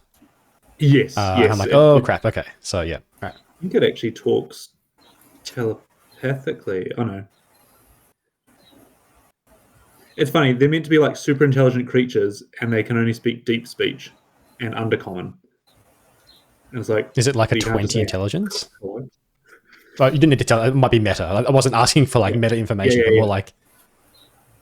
Actually, not that high. Not that high. Not 20. Yeah. Okay. I gotta like. Sorry, this is gonna be an interesting one because this is Puck's like time to shine kind of thing, I guess, in a lot of ways. Mm-hmm. And actually, just question. It's very fine if not. Totally understand if not. But when I heard it being like, "Hey, I'm going to eat you," essentially, can I ignite my blade, or is that like bang? Then went into combat. No, it's fine. Ignite the blade. Ignite the blade.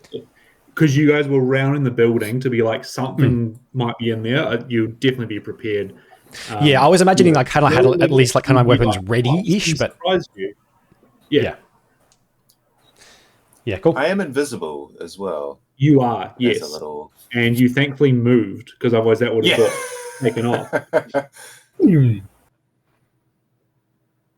That's such a video game mechanic of like completely invisible until you like equip the thing and look in that direction, then you can see it, then take it off and it goes back invisible. Yeah. Or like the Assassin's Creed thing where you can ping something, and then even if it's invisible, it's just like you can still see it moving. You're like, okay. Has anyone played, I'm sure you have, but has anyone played Titanfall 2? Yes. And there's that level where you keep like jumping back and forth between times? Yeah. That would be such a sick D&D fight. Yeah. To do. Because you could totally do it. You're just like, yeah, here's 2 maps, and we're just flicking back and forth between them. You're in the same relative position, but like there's different stuff on the maps.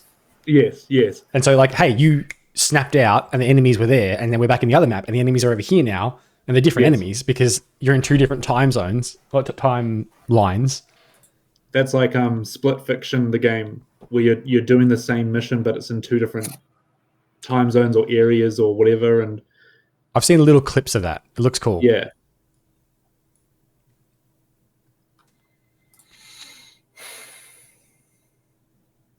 How many rounds do we think this is going to go? Well, if you, hold on, your initiative 2, so 1 round.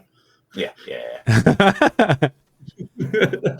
I mean, look, if I get a crit, I could do like, especially with my sword, I can do something like 70 something damage, like average, I think it is.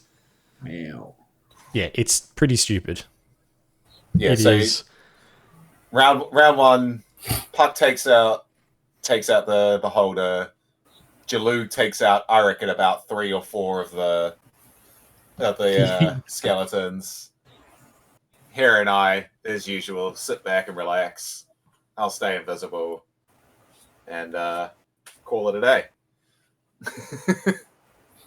Dale's not here, but like that skeleton is not in combat with Hera, by the way. It's on the other side. Yeah, I was going to ask about that, but yeah, on the other side of the wall. Cool. What's the step with hiding? I can see that. Average of 81 damage with the sword if I get a crit. God damn. Yeah. Goodness. It's just so many dice.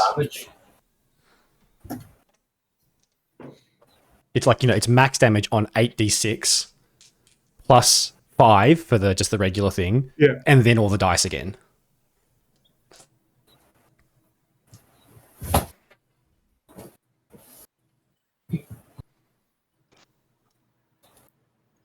This is like when you watch a ocean documentary and they start with the sharks and then they go down to the deep where there's those creatures that you're just like, what the heck is that?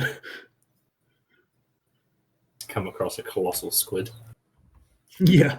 I mean, both of these fights today have been very, very horrific fights in the Underdark and BG3. Yeah. I'm proud of us for not being murder hobos and just essentially just running away from the other one.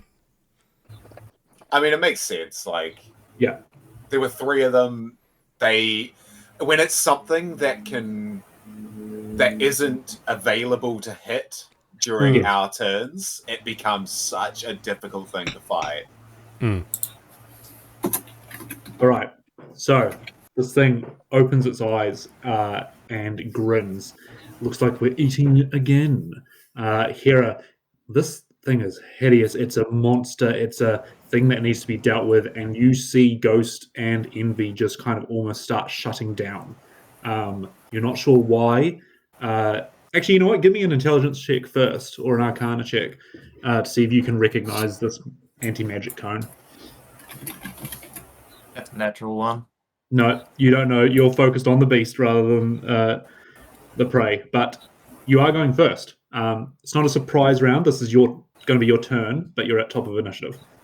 Yep, that's cool. And also, I don't know where you heard it, that skeleton is not in combat with you next to you. No, he's behind the wall. Yeah, correct. Cool. So I can hear strange skittling noises around me. I love a good skittle.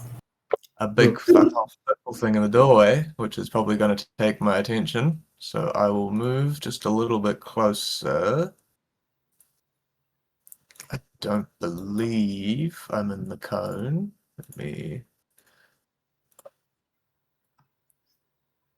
Not that I know that there's a cone, but... No, you don't.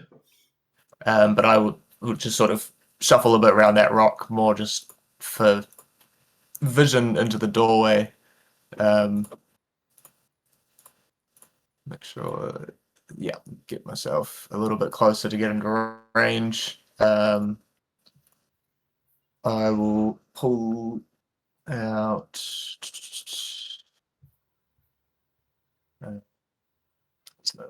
It's that one. Cool.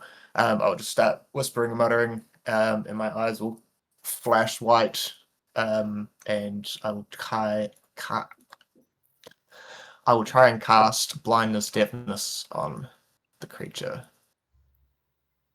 So a con save from him, please. Cool. It has lots of eyes. My first thought is to minimize those eyes. Uh-huh. I don't actually know if this will work, but... Can see. Yeah, I was just like quickly reading. It's like, eye ray. The beholder shoots, blah, blah, blah, choosing targets it can see within 120 feet of it. That's what I was hoping for a little bit. What's the roll, sorry? Con? Constitution save. Might be quite constitutious. 18. Fuck, he needed a 17 to fail. Ooh! That's high. Yeah, well, that's what I was worried he would be quite constitutious. That did not work. And I suppose I know Molokov went into that building. You can probably... yeah. Actually, no, you can't see him. Never mind. No, I'm just trying to see if I could see any other ones.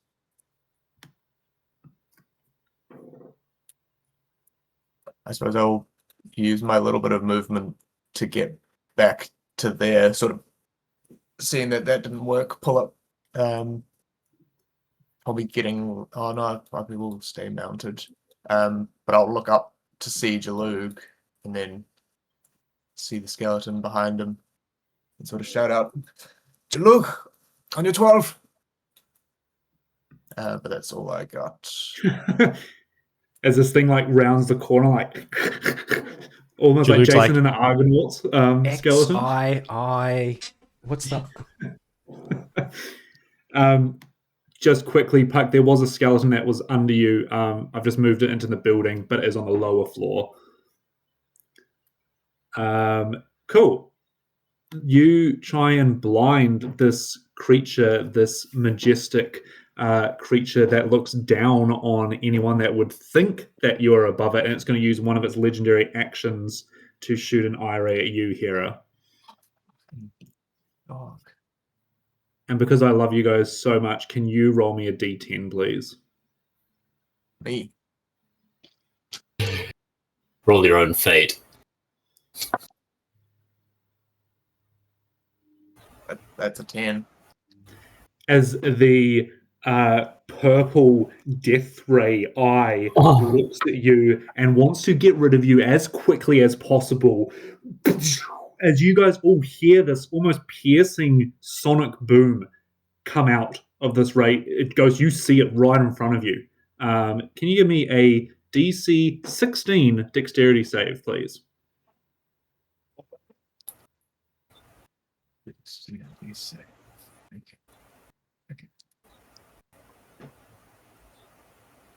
Well, that's a 3 for a 5 total.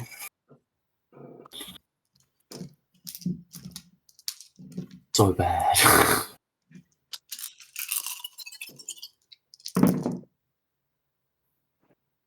That was a lot of dice. I heard a lot of dice being shaken then.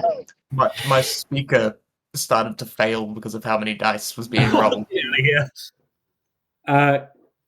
You take 42 points of necrotic damage. Necrotic. Tell me you're resistant. Oh, I am resistant to necrotic damage. Oh, nice. Nice. Hi, Monica. Hi, Monica. Okay, so what does that mean?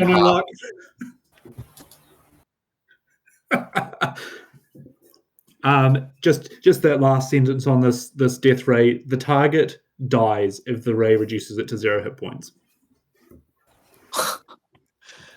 Okay. As you feel the gravity of this thing as it just gives a stretch and is ready for a brawl. Anything else you'd like to do here? Oh, that was the end of turn. Sorry, that was the legendary action. So now we go to Puck. Yeah, who sees that blast come out? He's going to call out Jalug, and he's going to sprint in to get right behind this guy, and he's going to make an attack with his sword. Nice. And he's hoping Jalug heard him. And he's going to use... I'll say, like, you definitely heard Puck yell out, but you can react however you want. Go for attack. Yep. That is... I think that's plus 9, so that's a 21 to hit. 21 does hit. Okay. And is Jalug using his reaction at all? I think that I have to be able to see. Okay. Yeah, if you have to be able to see me, then obviously you can't do it. Do you want to just check that quickly? It just says if I'm within 60 feet. So it doesn't...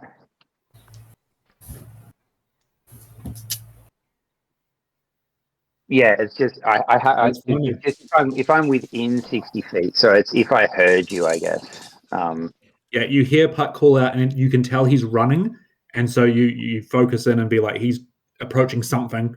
I guess the whole point is we've bonded through that ring, so I will make the assumption, I suppose, it seems.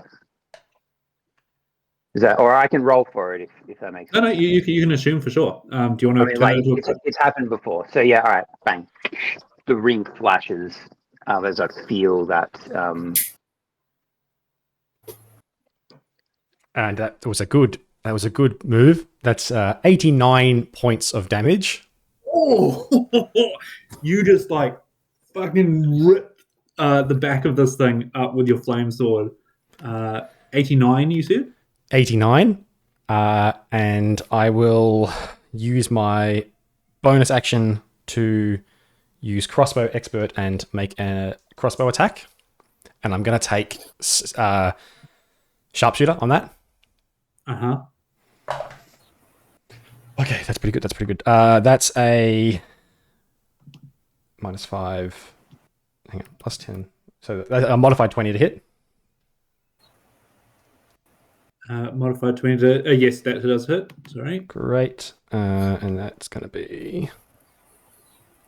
Oh, and actually, sorry, I just need to check one thing about one of my abilities, because I can use Whales from the Grave, but I'm not just checking if I need to be able to see the other creature. That you can see. Yep, cool. So I can't use that. All right, cool. Yep. So that is not great, honestly. That is 8 points of piercing. Yep.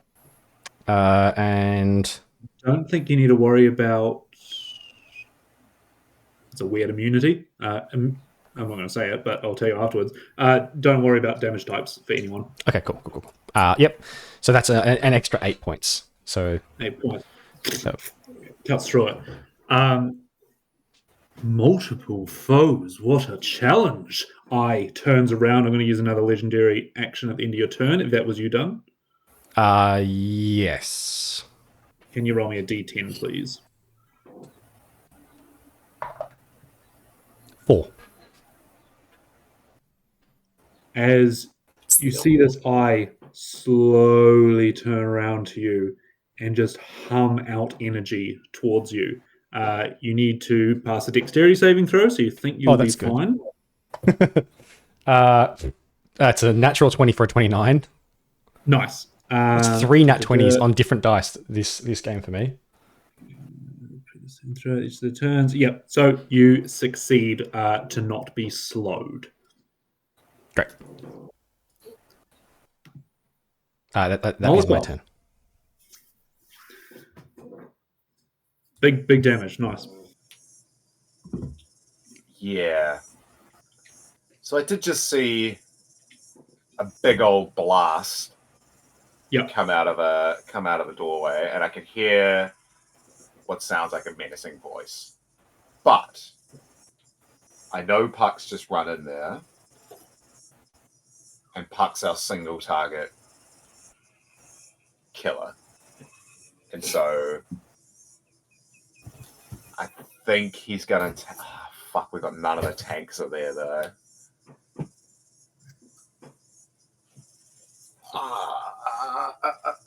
What do we do? I suppose that gives me the movement. We got to figure out how squishy these skeletons are.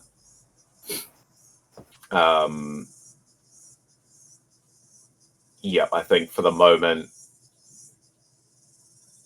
before as part of figuring out what's actually going on, I think Molokov's just going to come sort of looking at eye on the doorway, see all these skeletons rising up from the ground, and I think he's just gonna, this one just south of him, coming up in the corner of this building, I think he just jumps off his perch and almost letting the wings not actually lift him up. He's just going to drop on it, trying to jump down and smash it in the face. Nice. And I believe that's advantage because I'm invisible. For a natural 20. Oh, there you go. Which we love. Use them up. Yeah. Would love a natural 20 on that thing, but I also don't think I'm going to do much against that thing. For plus the normal, so that's 19 points of thunder damage.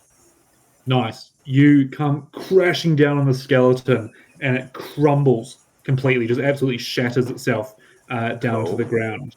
That's what I was hoping. Stand by. Oh. As you see the bones together with undead fortitude. Yeah. Skeletons with undead fortitude. Fuck off. Yeah. Yeah. Oh no. Just die. I'll punch it again. Yep. Without advantage this time. For a that's still good. For a 25. That'll just hit it. A 27, actually. Oh, that'll hit it for sure. For R, that's a bit lame. For 6 points of thunder damage. Oh, but it doesn't matter. It's only on 1. Yep. As it comes out and cross it down again. And the bones don't move as you kill the skeleton. Okay. Shit. How much was that? That was cool. Don't really know what's going on, but activates the runes. They light up along. I will give myself 10 temporary hit points. Nice. With the armor. And I think I want to start making those come to us. So I will, I think, rather than going towards that fella, I will jump outside a bit and sort of back against Kerry, you see Molokov appear from behind you? Yeah. What is it? Fucking big.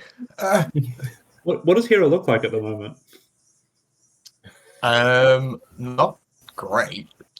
Like Tom just after Jerry's like blowing up some dynamite in his face. Yeah. Sizzling a little bit. Tom and Eldritch Monstrosity. Thank God for necrotic resistance. Yeah. Still took a fair chunk. Oh yeah, yeah. But I would have been sub 10 if I hadn't been resistant to that. Jesus. Cool. Molokov, And if you were still cursed, you would have been out no matter what. Yeah. You round the corner, and Hera looks like she's been hit hard as this thing. Oh, it's just getting warmed up, and looks around. The eyes are like, "Well, are you going to move or what?" Ghost, I'm going to use my final legendary action to get you to roll a d10, please. I don't want it. It's the other reason I don't want to come into eyeline. That's a 3. It's a 3. Looks at you, and are you going to move or what? I need you to make a wisdom saving throw, please. Is this an attack? It is, I guess, because legendary. Hold on, let me just read it. Not using its irate option, which is an attack. Okay. Cool. I am going to use my reaction to, for the first time, use Sentinel. Oh, nice. Which says, when a creature within 5 feet of you makes an attack against a target other than you, and that target doesn't have this feature, I assume it doesn't have Sentinel. It does not, no. You can use your reaction to make a melee weapon attack against the attacking creature. And nice. Because it is no longer my turn, I can also do a sneak attack on this. You absolutely can. Oh my god, that's so fucking cool. Hold on. Pause. Mm-hmm. Ghost is not within 5 feet of the creature.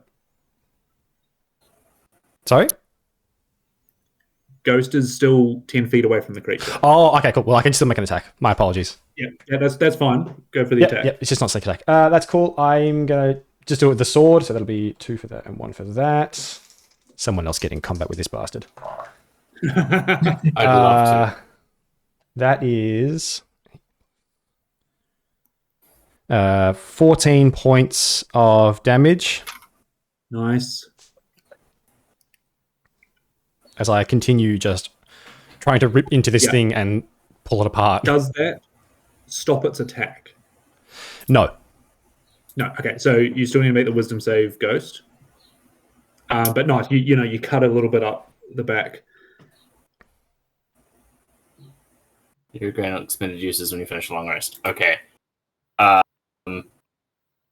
rolled a 17 for a total of 18. Nice. You are not frightened. Oh. Okay. Cool. Jalug, you're up. Jalug was heading up north and hearing maybe can see the rubble around the corner, but seeing, and I guess saw, like looking around, hearing that thing, the rings pulsing. He's going to jump off Red Fang and move in to, you're just going to jump off and run back in, coming in, just swinging straight away without even knowing what's in there as you're like, what the fuck? Yeah. So I'm going to take 2 swings with the great weapon feat, so it'll be +7. Oh yeah. So that'd be a 22 and a 24 to hit. They both hit. Sweet. So where's it? +10, +10. That's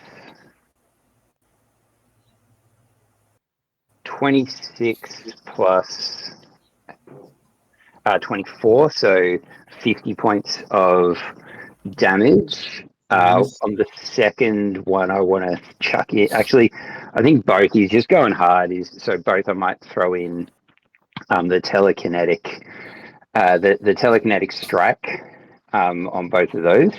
Yeah. The psionic strike. So that's an extra a 1 and an 8. So that's an extra 3 plus an extra 13 points of it doesn't matter, psionic energy, so an extra 13, and needs to make 2 saves on that because of the 2 hits.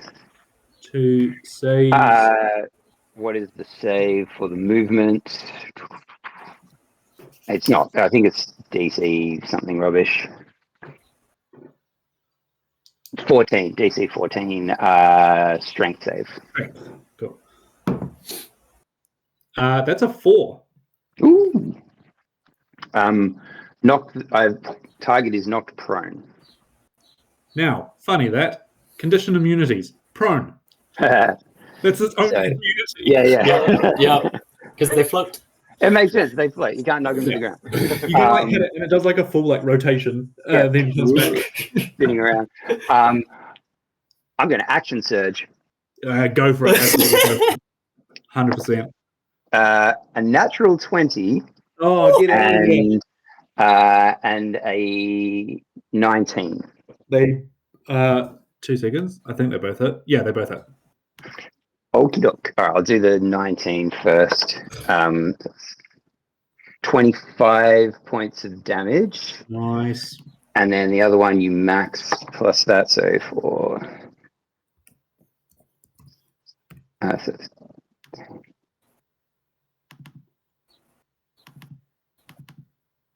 32 points of damage. Ooh. And then because I rolled a critical hit, I get to make a bonus action attack. Yes. You see, as you're attacking, you see like chunks of the thinker, and it like starts to be like worried. You see it starts to look around, looking for an escape. That is an 18 to hit. That does hit. Whoops, drop my D10. Oh, can re-roll a 2. 2 or 3, so that's not good. That is 21 plus another psionic strike in there for another 4. So 25 points of damage on that. Or it is looking hurt. As I 25, face up against it, just having ripped into that thing and just, blades out, pulsing. That's a lot. That's everything. It's huge. Was that 130 something points of damage? Look, I'll watch the tape. Getting a crit is pretty big. I didn't put psionic on all of them. I probably could have, but I just, We've just hit the 2-hour mark, so when you go back and watch it, that's when it is. Make a strength saving throw for what it's worth. Yeah, I did, and it was a 2. Okay, so rather than knocking you prone, I can move you because that's better. All right. Where do you? I think you can be moved up to 10 feet. So, what is it? Yeah, move. Telekinetic thrust. Move up to 10 feet in any direction horizontally. So I might. I'm going to push you. I guess. Oh no! Like I imagine it's just. I think I've just hit you again. You're just spinning. I think rather than it's moving you, because I think it was more just he hasn't worked out that it can't go down. He's just pumping the attacks in because I don't think it goes anywhere. You'd hit the wall and bounce back, so it doesn't do anything. All right. So now, what order am I going to do this in? I think the intelligent thing to do is it is taking a huge hit from you, Jalub, and now it panics, and so the stalks kind of come up and face all 3 of you and just blast out. So we'll go top to bottom. So Puck, can you roll me a d10, please?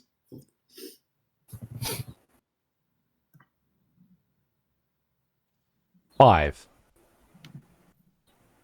You need to make a Constitution saving throw, please. I have advantage on those because of my soul trinkets. Nice. Today is the day, apparently. That is another nat 20. That's unreal. that dice is the exclusive dice I'm using. So that's for a total of 22.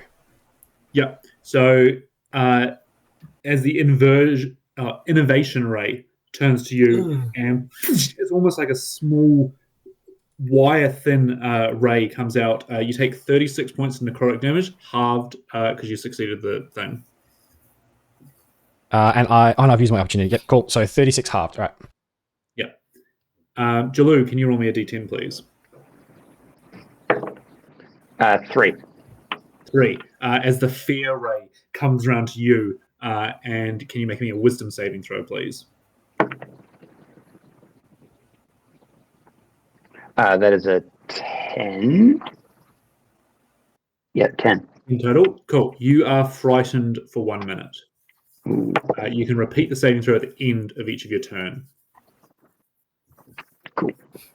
As this thing, like, yes, you come and you hack, you slash, and then you just suddenly just get a whole bunch of flashbacks from the war, and this thing is coming at you. There's multiple eyes. It's like multiple soldiers.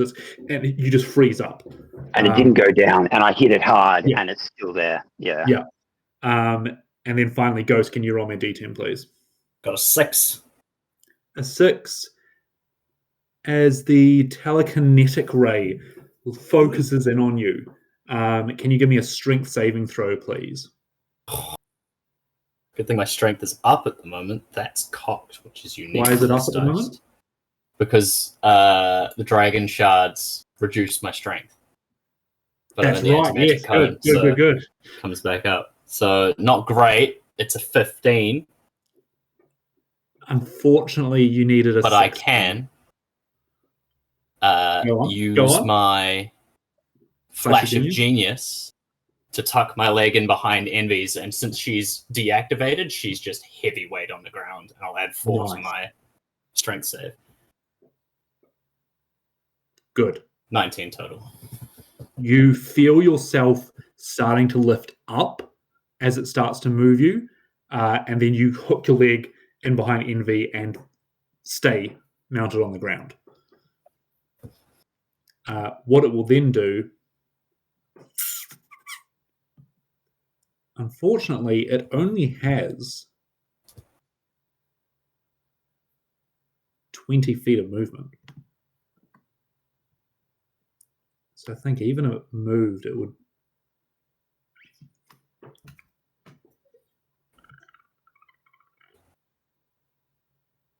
It's going to stay where it is. And I'm wondering if this is an intelligent move or not.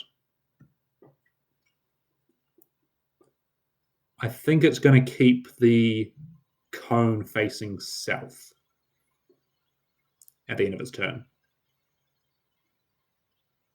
So Ghost, you're up. I was, in theory, standing directly in front of the doorway, so can I run into it in a straight line? Yes. Cool. So because half a second ago it said, aren't you going to move?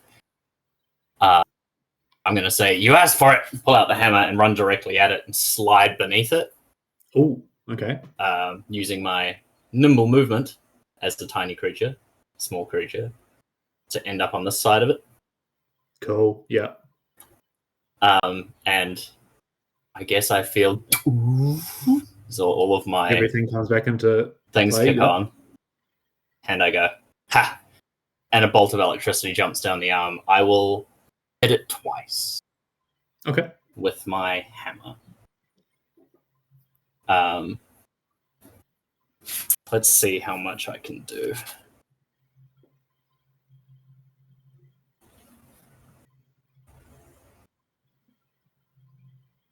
Minus damage off next hit.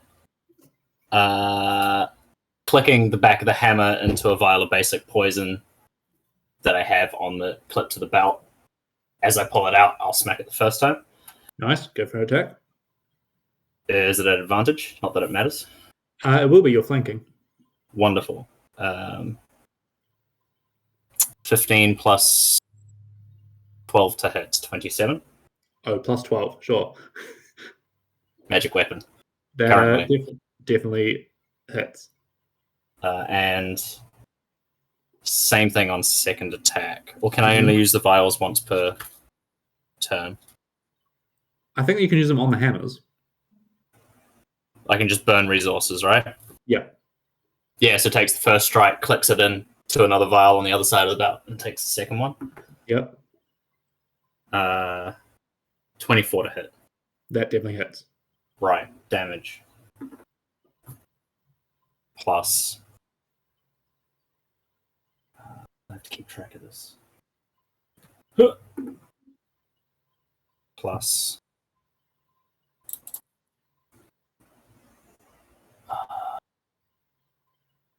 Eight, so 8 and 8, 16.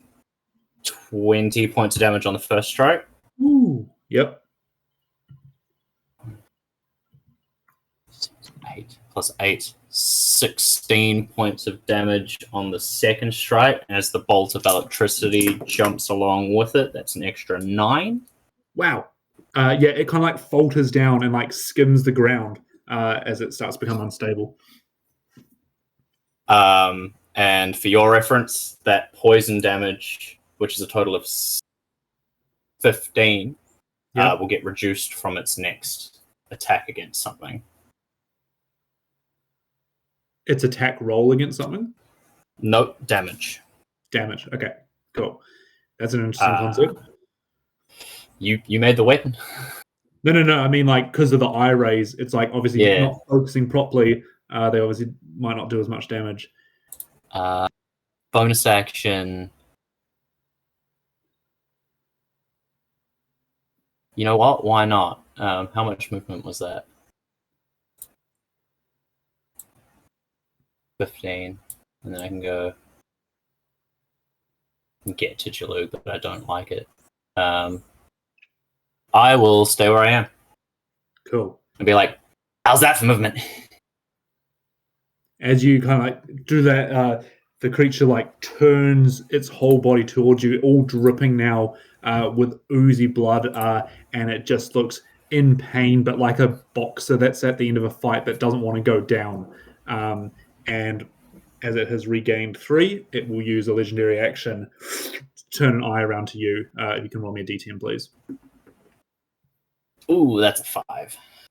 That's a 5. That was the innovation rate. Constitution saving throw, please. I'm good at these. 19. 19. Nice. You still will take half damage, though.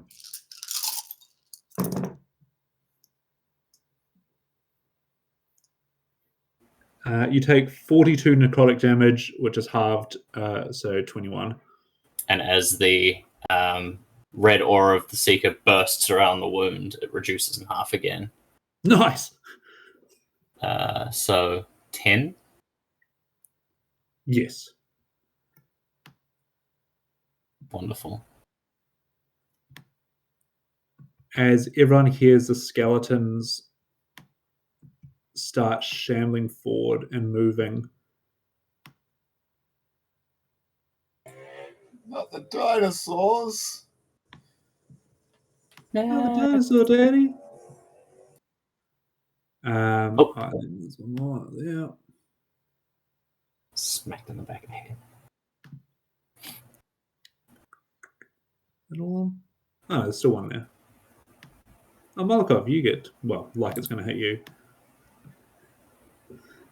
We'll start with you on Molokov. The skeletons will each make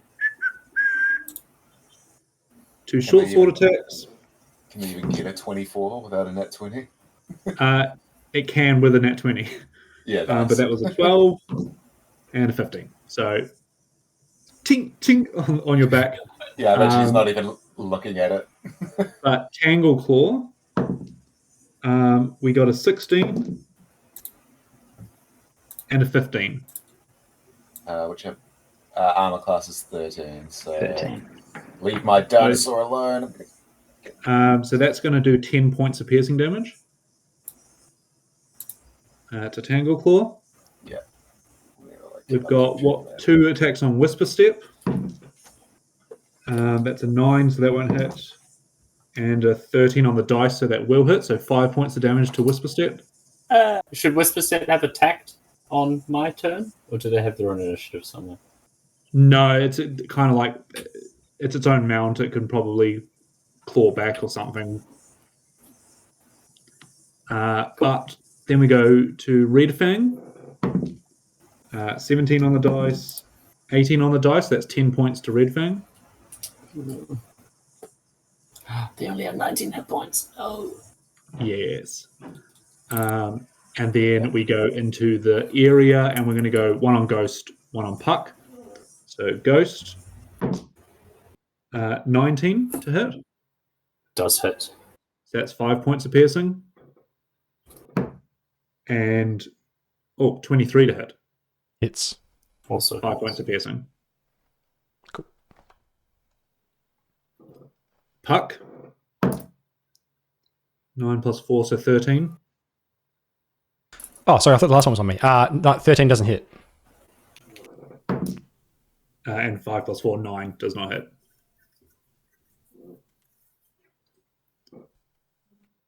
And that is their turns. Hera, you're up. Oh, do it, please. I'm only measuring 10 foot for this one. Thank you.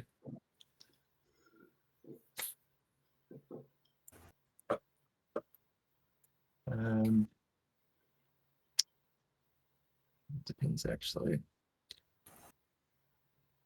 I think they've taken a couple of heads, and I think, yeah, even hearing the skeletons and stuff coming, I think it's still going to be more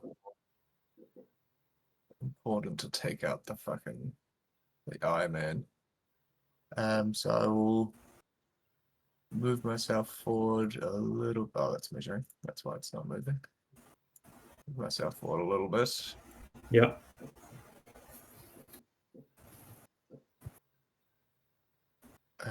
And while I'm out of the cone, I think he's looking pretty How do concentration spells work if the creature dies? Can you just change the target, or does the spell end? The spell probably end. Unless the spell says you can change targets. Yeah, some of them specify, but most of the time it doesn't specify that. It does just say the spell ends if you use your action to do anything else, if the target is outside the spell's range, or if it has total cover from you. I would also take that as if it dies, it's out of range, it's not being targeted anymore. Yeah, okay. You can keep affecting a dead target. Yeah, gotcha.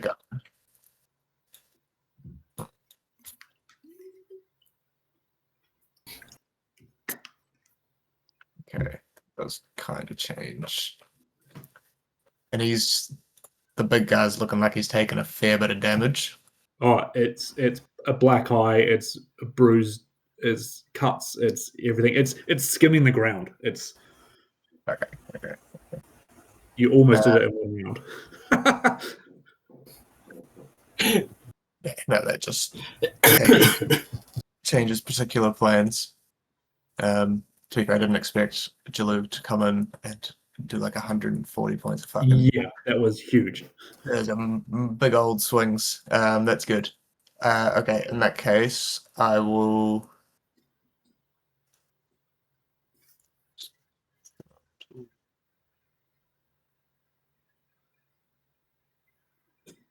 Try to get at least all three of them. Can't quite get to Jalu. That's all right. I think he's okay. I'm just gonna break the twig and cast a Wither and Bloom. Nice, good call. There. So that is gonna be con saves again from all three of them.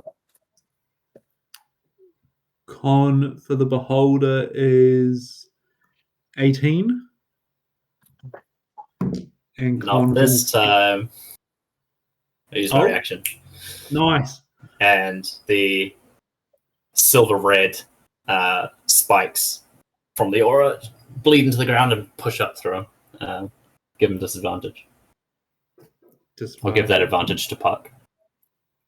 That is a 5 on the dice, so a 9. Okay, so he will fail. And the skeletons? They got like a 11 or something. Okay, sweet. So that is going to be.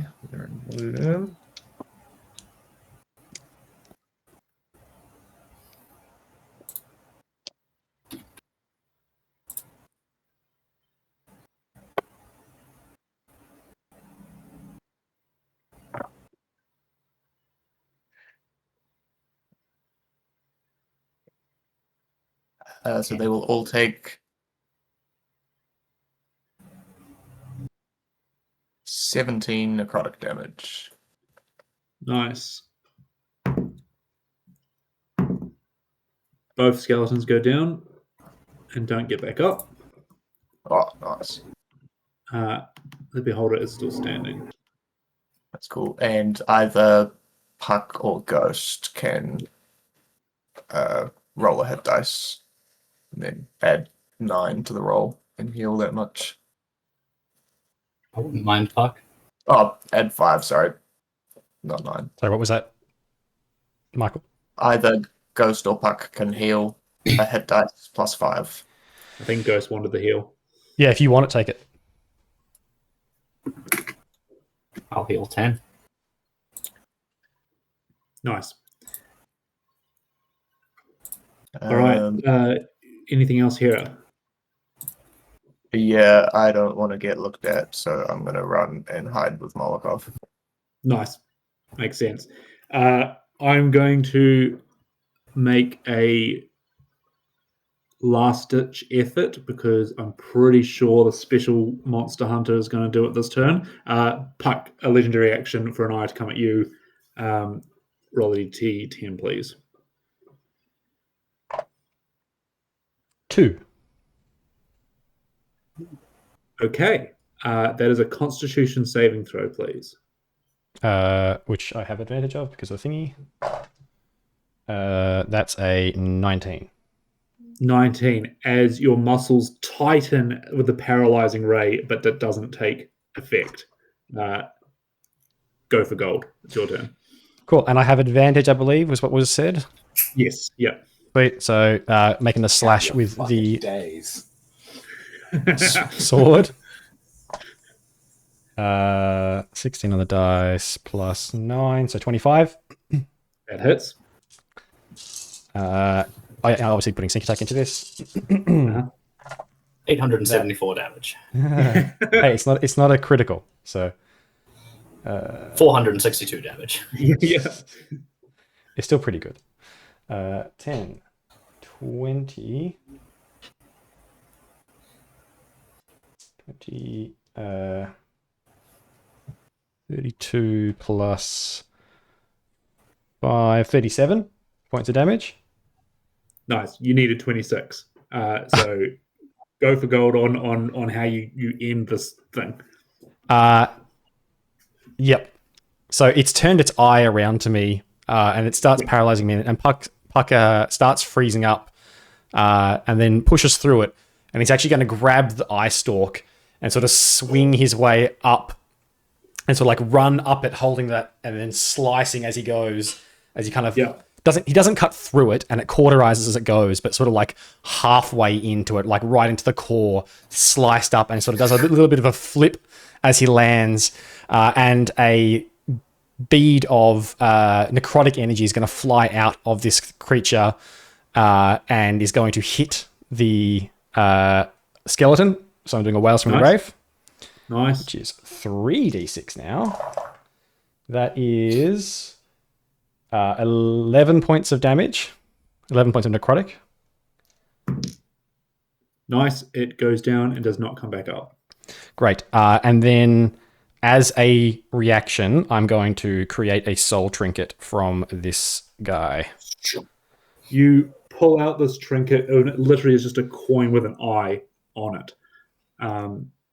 As you pull it out, and as you ran up, you grabbed that stalk and kind of brought your blade up the center of the whole creature and kind of cut the thing in half almost. Can you roll me a d10, please? 5. As you got the eye that hit you the first time, as you grabbed onto it and made sure to cut deep in this wound, you can have an innovation ray eye stalk. Okay, interesting. I'm sure that's going to go to someone else, but yep. Falls to the ground. That's. I think I could still move, I guess, but I think Puck doesn't. I guess I'll move. I guess Puck isn't sure what's going on out there, but he's going to run out. 30 feet. So he's going to run out sort of to try and work out what's going on. But yeah, that's him. Nice. 1.2 rounds. Molokov, you're up. I could see you later.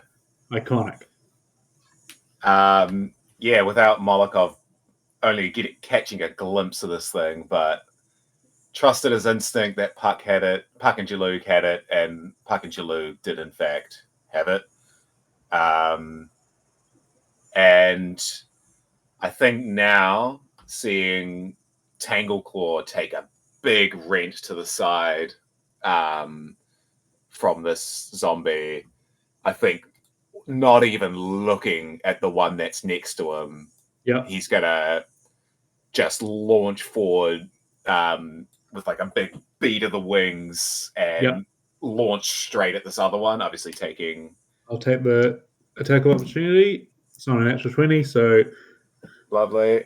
And just straight into it. Trying to knock this guy out. For a 16. Yep.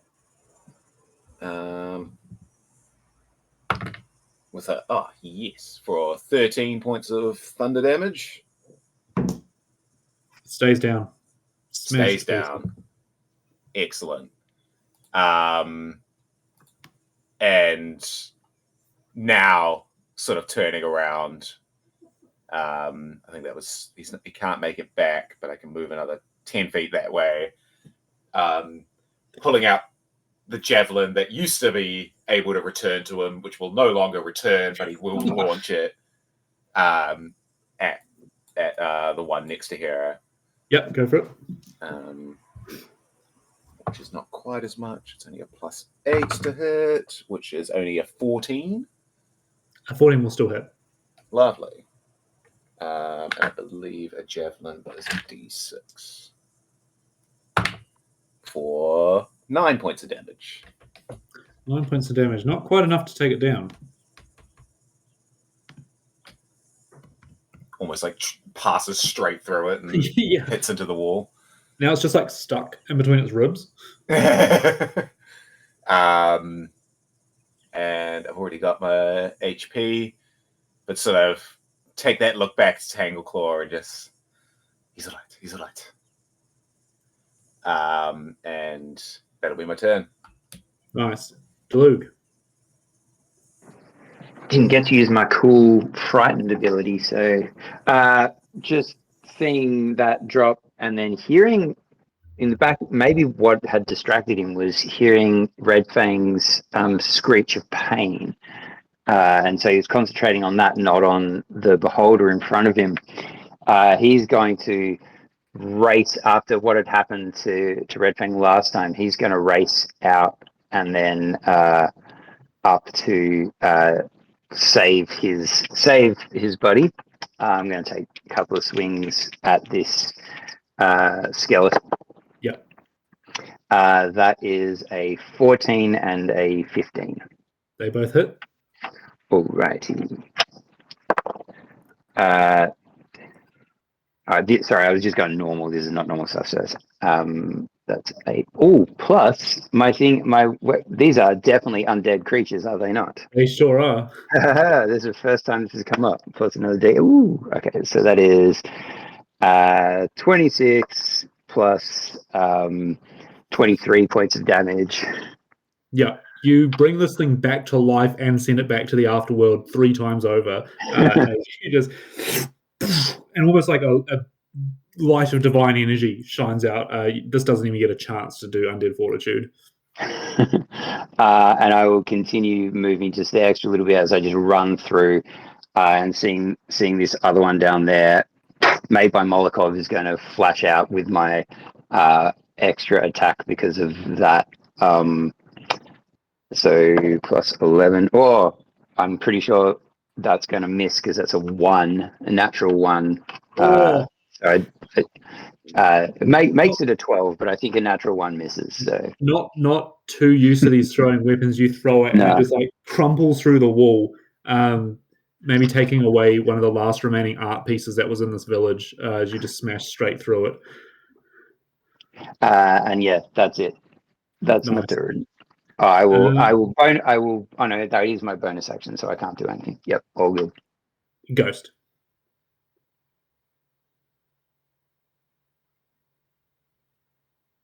Ha! Here's the screech of fucking whisper step outside. No! Darts outside and yells at Envy. Go, help! I've only got enough movement to get to here. But Envy can make it all the way over.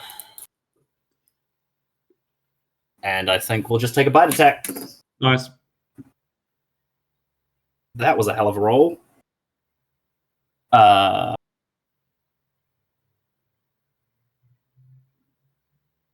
Plus...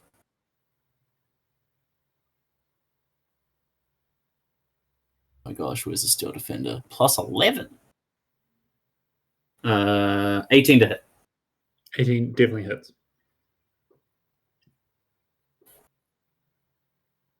Plus 4. 9 points of force damage. 9 is not quite enough to take it down. Anything else Envy can do? Oh, actually, can I see it? Yes. Oh, cool. I'll cast a cantrip. Go for it. I will cast Mind Sliver. It needs to make an intelligence save. It is not very intelligent. 13. Else takes 9 points of psychic damage. Nice. As this thing kind of like rears up and the skull just crumples. There is one remaining. That's all I got. So you got. Oh, I'm sorry, Hera. This thing is going to come in and take 2 sword attacks at you. For 15 and a 6. 15 is very nasty. The 6 will miss, but the 15. That is 5 points of slashing damage.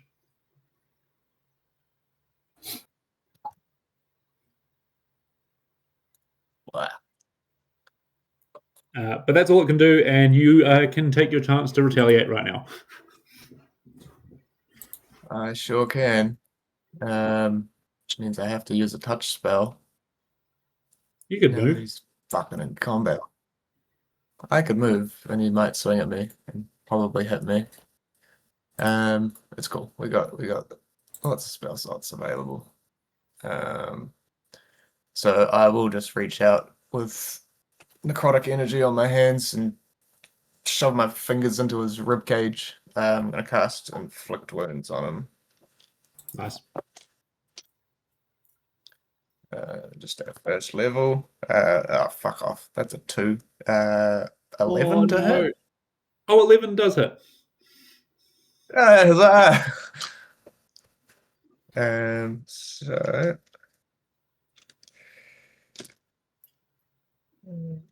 sorry.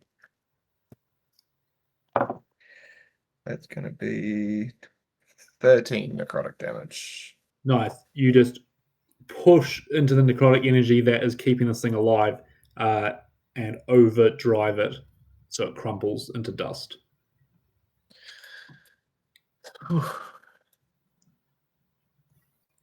As we end combat and the village once more goes quiet.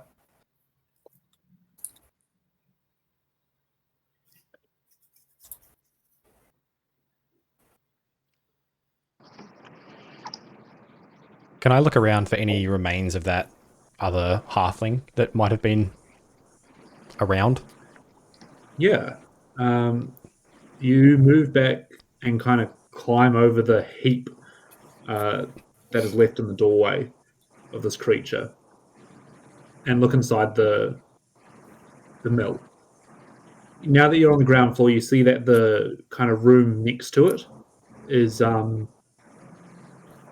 still intact, the one that you were on the roof of over here. Mm-hmm. But the door is it's kind of ajar because the skeleton came out of it, but it looks like that room is intact. But as you kind of look around the mill, you see that the stairs go down. And you don't find any crumbs or anything, but you do see 2 of the boot prints at the top of the stairs, like facing the stairs going down, and you see that there is a door closed at the bottom. But if you want to go over to that room first, that's also fine. No, I'll do what I said first of looking at the stairs or whatever. Yep. So yeah, closed door at the bottom of the stairs. Yeah, I'll check it for traps and try and open it. All right, give me an investigation check. 19. 19. You look around, look for any wires or anything. It doesn't look like this room is trapped. It still looks like no one has lived here for a long time. But you hear shuffling. And you hear that steel on leather sound of like weapons being drawn from behind the door. I will call people over to me before I do anything. Puck calls out to the rest of you. In that space of time while Puck was looking around, the first thing I wanted to do was walk over to Hera and say, "You look like shit," and can I just give her a healing spell? Nice. Before hearing that. As she measures up the windmill for a fireball again. Always in the back of my mind. I will retrieve my axe because I imagine that bad throw, it didn't even come back. Walk over, pick it up, and you're like, does this thing... Rules is written, it does come back. Yeah. Like almost, I imagine like stuck in a wall, and it's like the way it's like it's trying to return, but it's I like just vibrating, I like threw stuck it in a way wall. too hard, and it's like it's slowly getting out of the masonry. It is coming back, but yeah.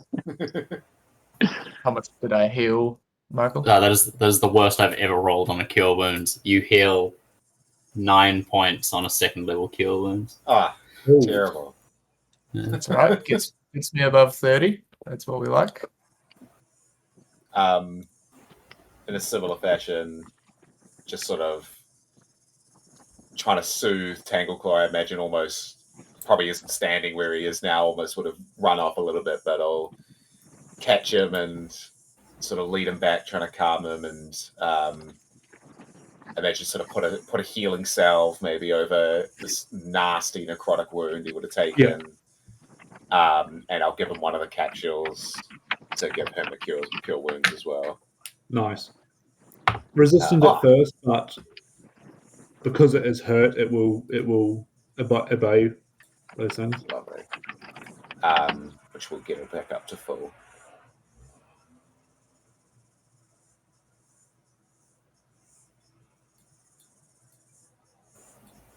That's when you hear Puck call out.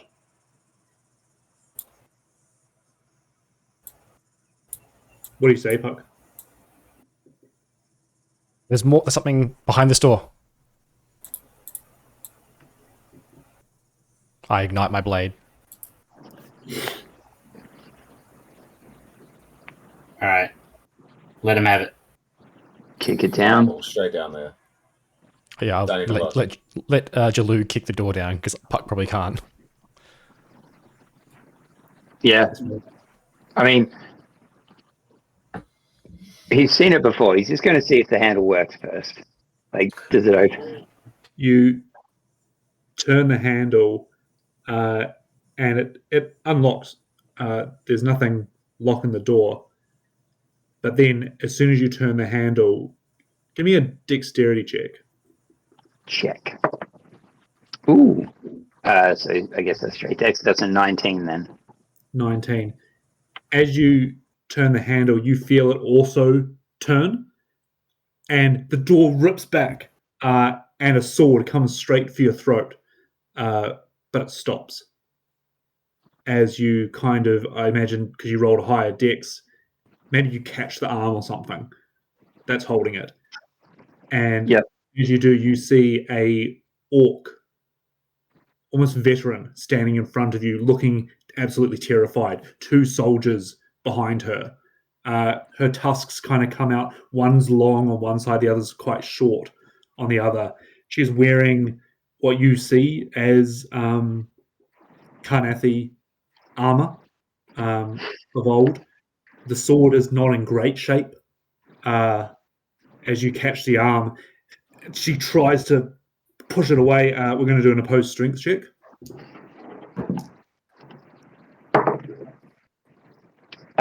Strength, athletics. Athletics is fine. Yeah. That is a 21.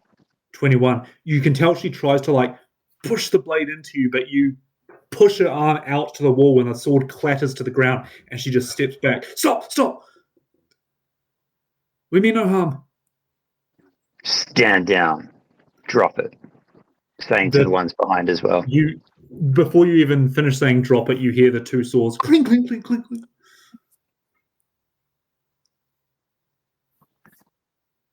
Who are you? What you doing here? It's not very hiding in the shadows. What's going on? I'm not looking around. I'm just locking straight onto these guys, not moving. Yeah. My name is Lieutenant Kalth Tipthorn. Kalth is her name. Lieutenant Kalth Tipthorn. This is Private Eloise Val and Private Marion Harpstead. You see behind 2 humans, a male and a female. Oh, not orcs yet.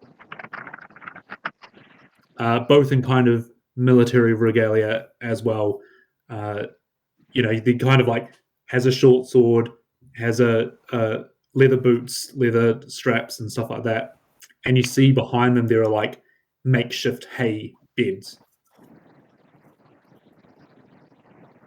It's an interesting barracks to be in with a monster outside. You see she like is trying to hold on to her pride and stand straight now, seeing you as well. By the way, this is like a 5-foot staircase going down. Like you guys are kind of trying to look past Jalug. He's kind of in the doorway, but you can hear him talking to people.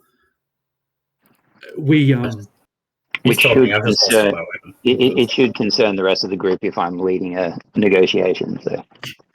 Her hands are still up though, and she goes, we were making camp here. We had evacuated the city, city north of here, Vidica. We were camping, and a stranger came to spend a night or two with us. Wanted some weird. It was after some weird treasure.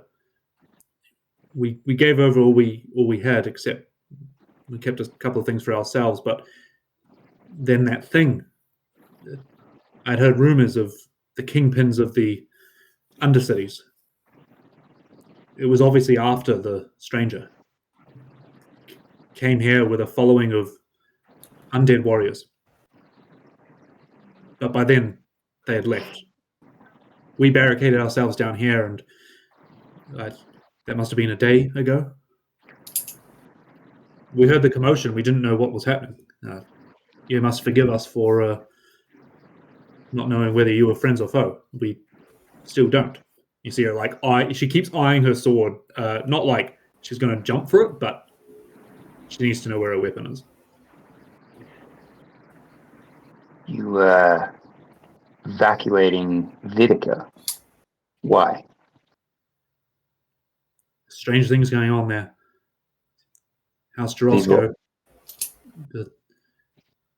They're doing These are something. orders, or you just left? We just left. We would be prosecuted by that, I know. But we need to get help. Something strange is going on. The whole city, it's changing.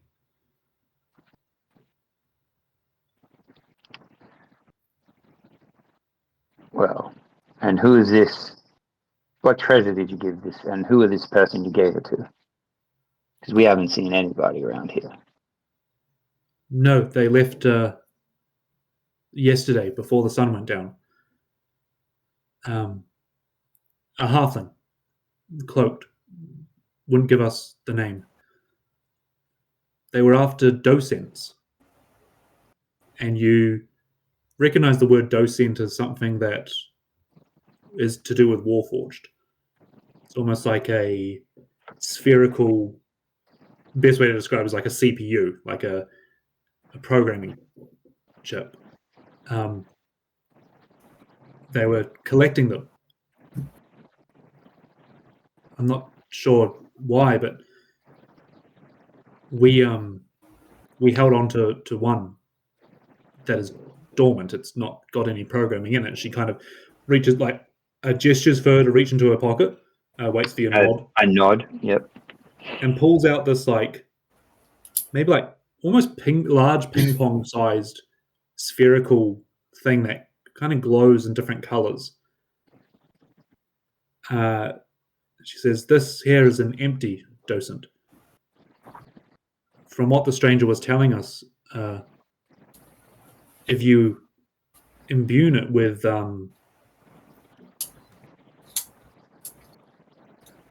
grey matter, it can shut off Warforged for good. Well, that's a very powerful, dangerous object. Unfortunately, this one is dud. Maybe. Fortunately, some of my companions are pretty good with this stuff. Why don't you come on out? Right, step aside and gesture for them to walk out the stairs. Privates, and you see they like look at their swords on the ground. I nod and gesture. They can pick them up. their hands shaking a little bit, grab it, sheathe them, and all three of them start to cautiously come up the stairs. The rest of you now see this orcish lieutenant and these two human soldiers behind her. Well, there's quite a few of you. So, Ghost, why don't you take a look at this thing? Gesture for Calf to pass it off to Ghost. Calf hesitates for a second, but then passes the thing off. And not too surprisingly, keeps side-eyeing Puck.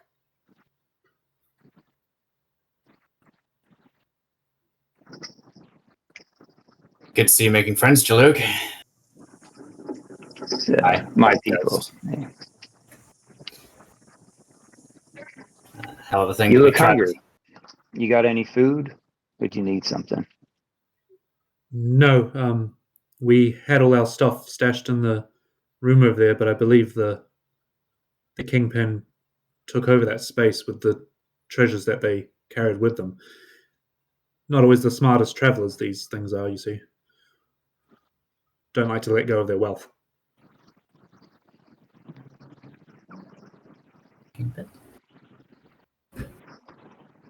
Have we looked at that? Have we looked at that room that they're indicating, or no, not yet? Okay, cool. We all scramble into it. And... yeah. Treasure. Dabs. I'll stay with these three if people are wanting to go check it out. You said these things are filled with grey matter. What's that? No, it's something we learnt in Bedikar and Korth, even in the capital during the war. Docents are almost like a reset feature for Warforged.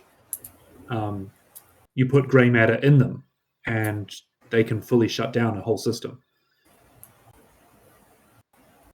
This one does not have any in it. However, the stranger that was with us yesterday was looking for some. Medicine. My medicine's not awesome, but it is a positive modifier. Is grey matter brain matter, or is this talking about something that I don't understand? Give me a medicine roll. Fucking 21, natural 20. Nice. This dice also banned, I guess. Yeah, you know that grey matter is almost like exactly those two things you just described. It's brain fluid for artificial creatures. Okay. As she goes, the only place we could think to direct them was to Iroh, the Restless. Or the Restful, sorry. Iroh the Restful. A Colossi Warforged Titan that is rested in some of the foothills not far from here.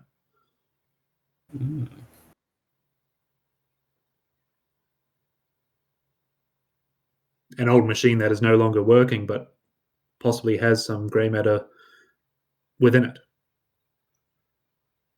They seem quite keen to investigate. And then that's when they left. And this halfling was on their own. That's right, yes. You say it can give me a minute. Shut the system down, like it can turn off a Warforged? Is that what you mean? That's right. Can fully shut all systems off. Inserting a docent into a Warforged with grey matter will completely wipe it. Consciousness, ability, everything. However, Warforged do sometimes use docents to power themselves. They find one and program it to their needs.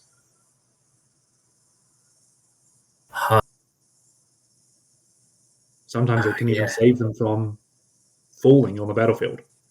They imbue a little bit of their sentience into a docent and it almost if they shut down, the docent reboots. They can save themselves within this item, if that makes sense.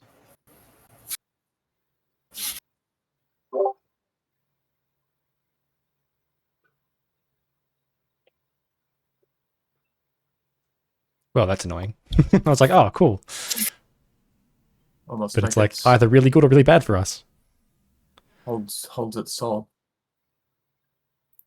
If you can say that they have them, yes. Yeah. Interesting. And they had given one of these to the halfling.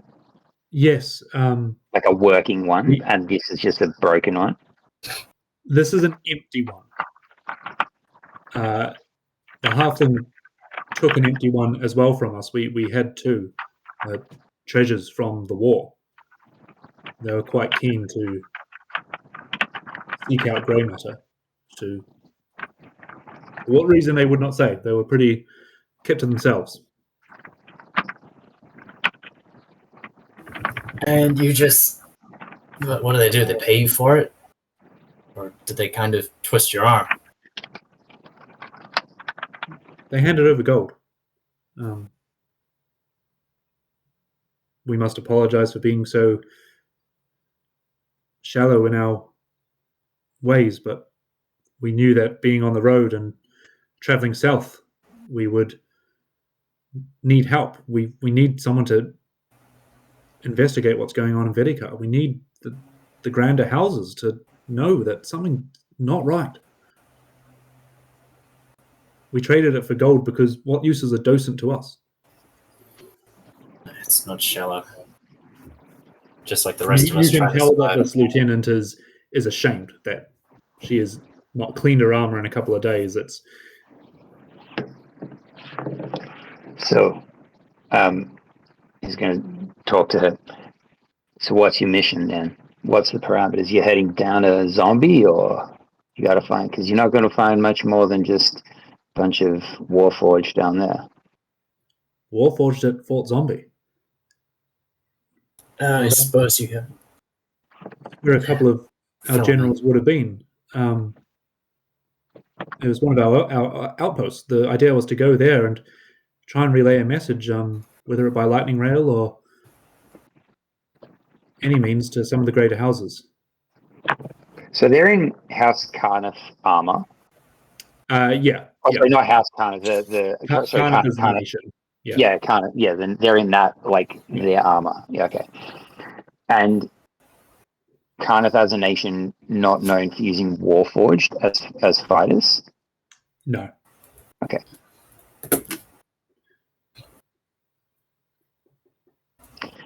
I think maybe you might need to find another location. Where's the fallback protocol? Where are you meant to go when things go bad like this? Well, one of the forts for sure. Otherwise, our other option, I feel like we've headed too far south now. Could you go to Carlacton? Khan the Conqueror reside there. Although it is said that he is in leagues with one of the dragons from Loom Keep. Well, I don't think you're going to find any of your people as Fort Zombie. So even if you've already headed too far south, maybe you need to turn around. You got weapons, you've got food, you've got gold. Yes. But these plains are not a safe place. So keep your eyes open. It's when she kind of takes a moment and is like, and which direction have you come from? You see her hand does rest upon the hilt of her sword again. I look at her in the eye and just give her a little shake of the head. We came out of friends in Fort Zombie. If you're not friends with Warforged, then I don't think you got friends at Fort Zombie. My question stands. What direction have you come? Well, we came out of Fort Zombie, or around it. You see the other two soldiers kind of straighten themselves up as well. And what we is headed your off business? from the town name that we came from. Gatherhold? Gatherhold. We came out of Gatherhold, bumped into Fort Zombie, went around it. Ran into some trouble there ourselves.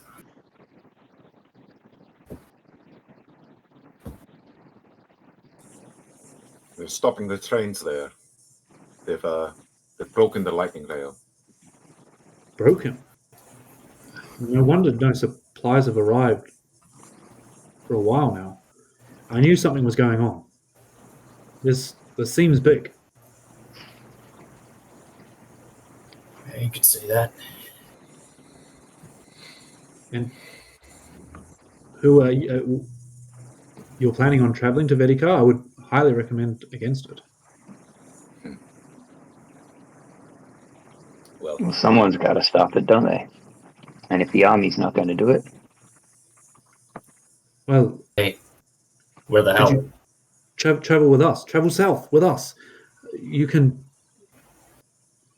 reinforce our story. Look at what's happened here. We can get help. The leaders will listen. If we make our case, it'll go through a couple of passes at the courts and the seatings of the councils, but you can tell that she's falling on that false idea that they will listen.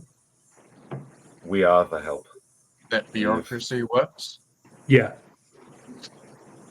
but it's through no fault of hers. Like she just believes like her duty is to go and find help. We've tried the houses that the ones we think we can trust, but as it stands, we don't know who we can trust, and something needs to be done now. We cannot wait for maybes and ifs and trust in higher powers. Well, you all seem pretty determined, much like the stranger yesterday.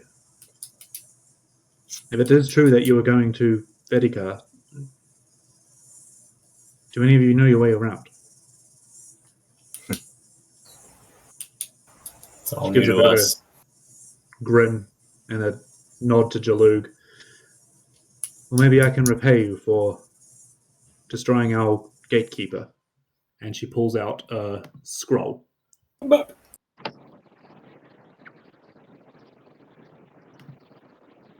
This here might help you on your approach. She reveals a map of Vedica. Nice. Well, that'll be great. But I would recommend avoiding Fort Zombie. If you're determined to go south, maybe stay off the rail, give it a wide berth. Otherwise, yeah, you'll be fine. Just remember your training. Remember who you are as soldiers. Keep alert. Don't get trapped in dead ends. Yeah, looks down the stairs. Yeah, you said some weird things are happening in Vedica. We know something's wrong with Jorosko, and we think we know who's responsible, so we're going to try and stop it. But what can we expect when we walk into the town? You can expect everyone. It's taken a little while to load, but it will become clear. I've got it. You'll approach from the southwest, the rail from Fort Zombie. The outer town is more of the common folk. I was placed in charge of patrolling the outer towns, the outer west and the outer south specifically. Everyone will keep to themselves and they will be slow to trust. But they are all good people. if you need to go past anywhere that can give you a little bit of help, then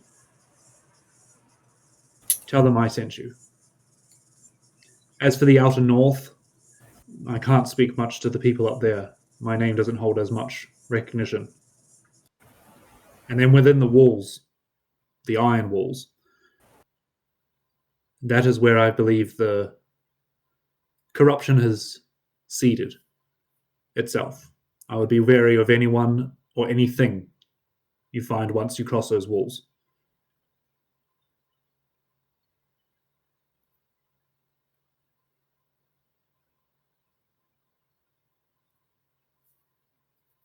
So why flee? You said you evacuated. You left yourselves, or you took people out with you? We figured if we could get help, then we could approach and go to the council and stop whatever is happening. We haven't seen our leaders in days. They've become recluses. And the guards, they're not normal. They give you a cold look, unreactive. The people are becoming wary to go out in the streets. This does not bode well. We have heard of, and in fact seen, transformations before, and I hate to say it, but any of those guards you might have known may no longer be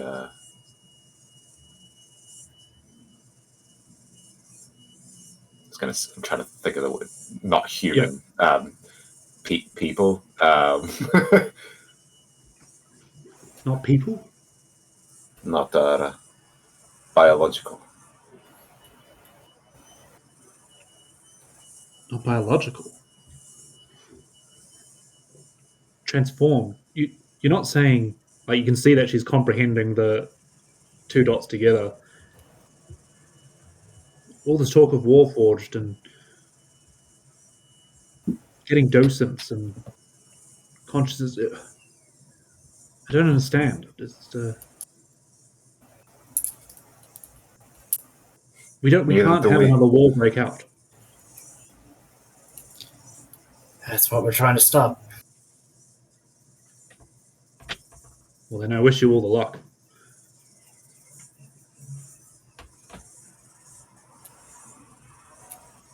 If you can make it to Gatherhold, we know it is safe there.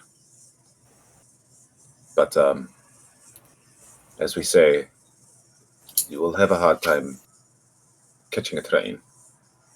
You may have to get there on foot. We can make that. It'll be a long journey, but we're ready to make that. We'll seek help once we get there. Then we wish you luck. They kind of set to have some rations that Jalug offered them first. They're not just going to walk off now. The NPC, the conversation ends and they just all walk in different directions. Yeah, one of them's walking, still on the stairs and is stuck on the one stair. Yeah. Because it's evening, wasn't it? No, it's kind of middle of the day. Oh, okay, cool. Puck, should we go take a look at this room? I think that's a good idea. And as I'm quite concerned. I had hope. Yeah. Once we're out of earshot, I had hope that kept looking at me and it must be my brother, but I hoped when they said it could be used to shut it down that perhaps he was working against the Warforged, and that may be, but I don't know what to believe at the moment. Anyway. No, I hate to say it, but Sounds like he's working under orders. But we can hope. I suppose there's a chance, and I have to hold on to that. I'll check for traps and then try and unlock the door. The door is locked, and you kind of unpick it with no problem. Seems like the Beholder kept its treasure here that was carried by its skeleton servants. As you open the door, and it's not even stored properly. Like, there's just stuff on shelves, and it's almost like the greed was too much to leave anything behind as it pursued this stranger. Inside, you find a potion of climbing. Ooh. It's all right. I've already got one, guys. It's okay. I don't need. I'll give it to someone else. You find a long strider scroll, 2 potions of healing. You find a bag of holding. Ooh. Stop it, DM. You find a potion of animal friendship.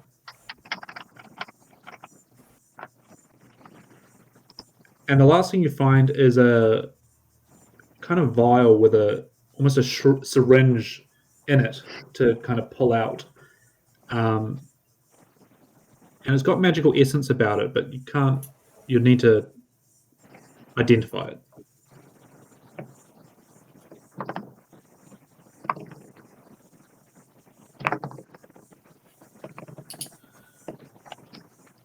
Is there anything in the bag of holding? Yeah, well, I mean, I think as players we know what to do, but as characters, do we understand the concept of a bag of holding and emptying it, or? There's We've one got 2 of character them now. that does. Okay. I mean, it'll be You empty the bag of holding, and amongst bronze, silver, and gold pieces that fall out, we don't really worry about dominations. There is 8,000 gold in there. Hell yes, because we basically spent all our money. Yeah, I am I'm dirt broke. I'm on a flat 0 because I think we literally used all of it on something towards the end. That's 1,600 each. All right, done. Wonderful.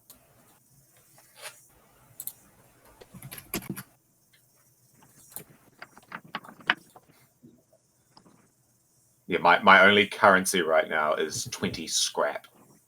I have a little bit of silver.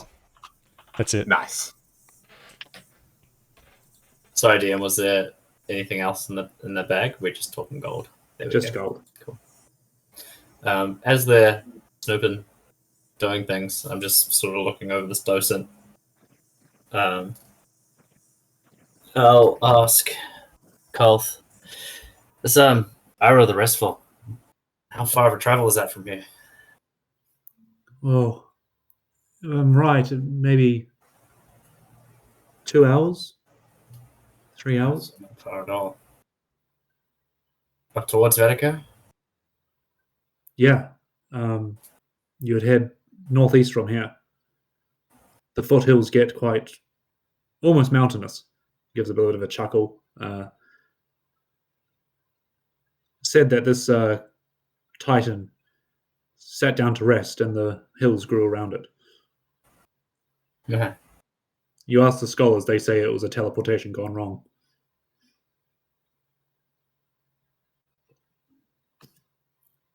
I suppose multiple things can be true at the same time. Yeah. He was side-eyeing a friend of mine. A short one. Yeah, the guy who visited you, he looked pretty similar, didn't he? She gives a nod. Yeah. Well, I'm glad he treated you kindly. We haven't had such peaceful run-ins with him. Gives a bit of a breath and was like, you can tell, give me an insight check.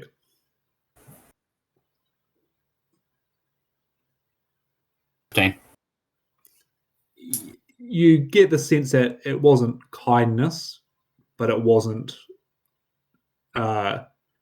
malicious or anything. Didn't come in and hug everyone.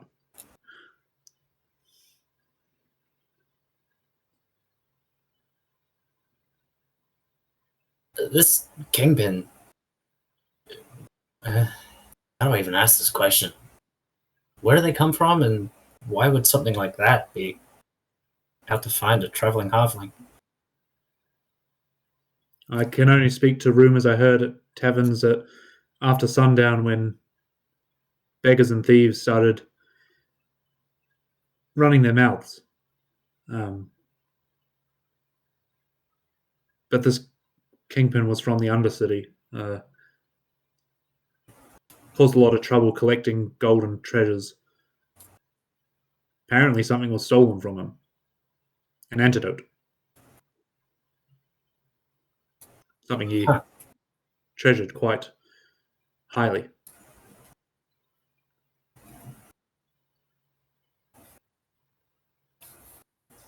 It is said that on the streets that no matter what curse befalls you, this antidote would,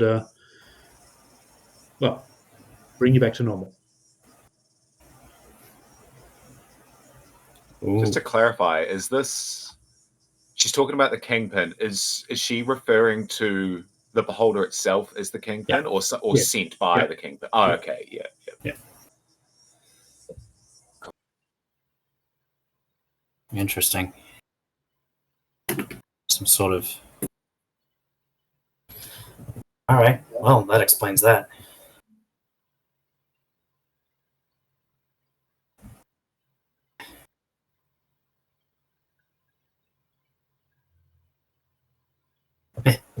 Doesn't explain what he's up to. She kind of give that shrug. They finish off their rations and go, well, still a lot of light left in the day. We might start moving. I wouldn't wait here. It's weird feeling about this place. I think we're going to head up too. I'd also take a wide berth around the foothills directly south of here. There's a bit of a bullet infestation. You see her sigh. We'll keep our wits about us. We appreciate your help, and we hope to be seeing you soon. Please be careful. That's my middle name. See, one of the soldiers is like, oh. And they start packing their stuff to go, as you guys kind of are in a separate area away from prying ears. Hey, I don't have a lot of gold, but are you planning on taking this back, or is this a gift? You hold on to it. I feel like you have more use than us. Let me give you something in return, at least.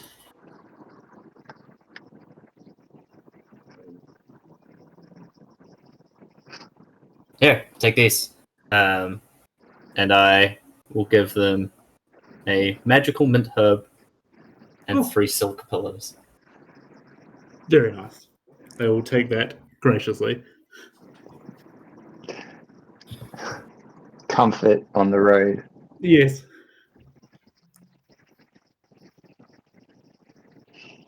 So as you two all get together, it's approaching midday.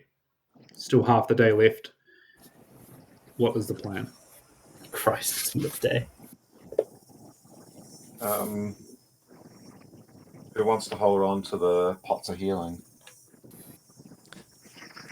Are we giving Jalug the bag of holding and just filling it with potions? That makes sense. I figure I've got a bandolier full of potions.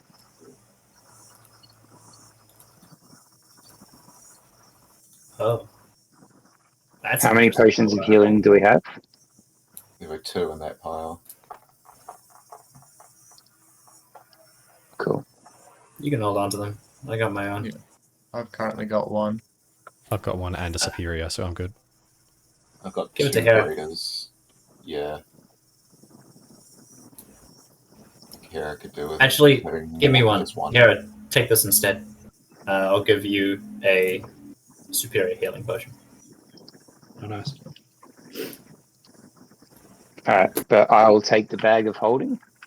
Yep.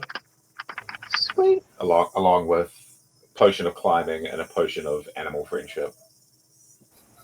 And I Awesome. assume Hera can take the long strider scroll. Well, yeah, that makes sense.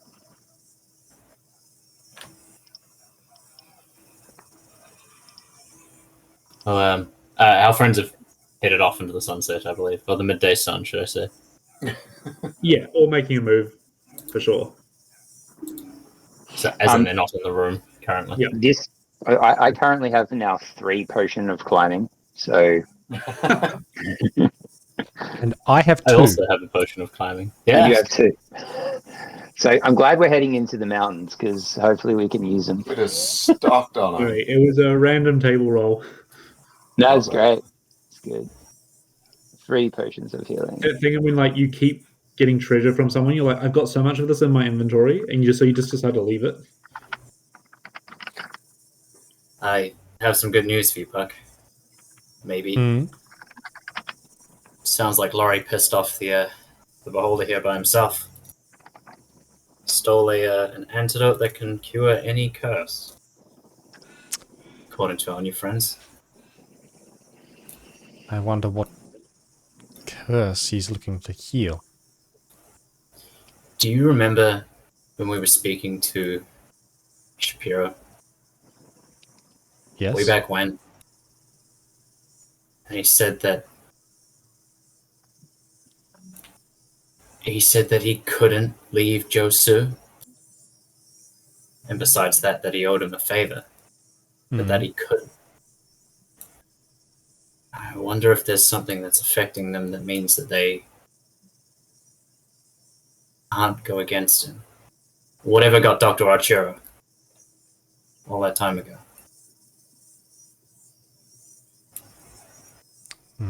Maybe. I suppose it's worth trying to work something out. By the way, apparently the foothills and Iroh the Restful is only a couple of hours from here, so what do you think? You want to take a detour to go see your brother? We might get some more information of what to expect in the city. I suppose so. Let's do it. And just to be clear, this is a warforged. We're not trying to kill. I don't think he's a warforged. Oh. I thought that was the assumption. Man, we really haven't talked about this. I've touched him.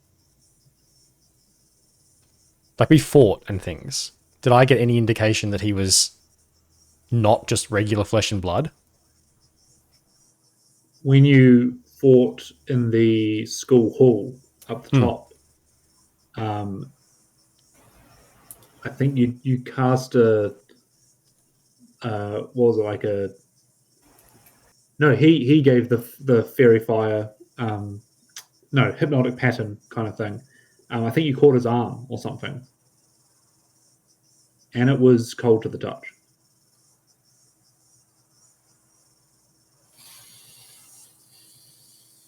Interesting. Okay. Sorry, it might have been in the flurry of combat, it was missed.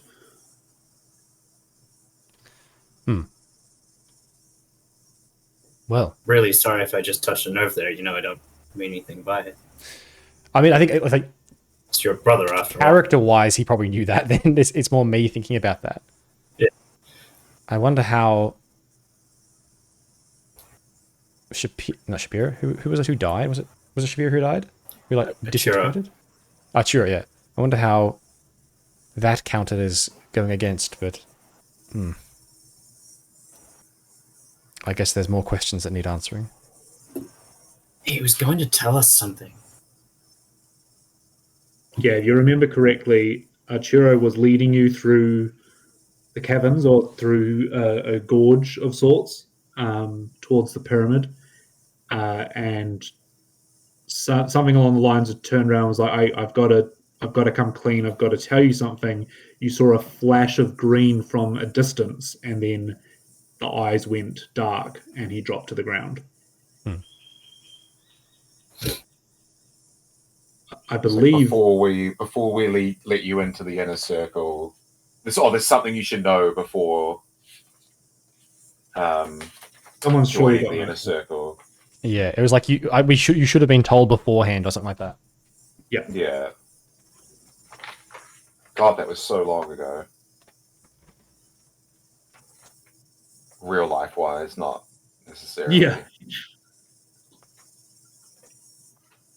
Wait a minute. This is a breach of protocol. I've got it. This is a breach of protocol, but damn it, you need to know. You lot shouldn't have come out here until you were brought into the inner circle. House Jarosco isn't what it seems to be.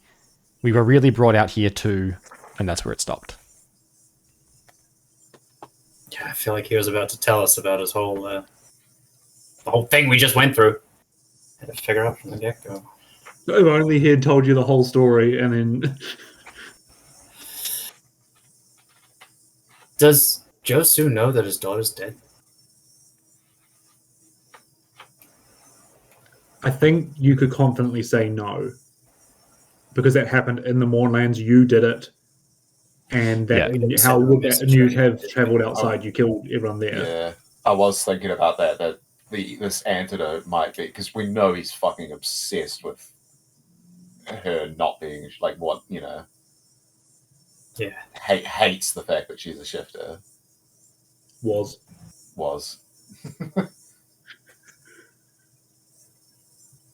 He's still trying to cure her. Why would he need a dosing? He's trying to cure the world by the sounds of it. This, if you call it a cure. Sounds like a city. Well, he sees it as a cure. He's trying to turn the city robotic.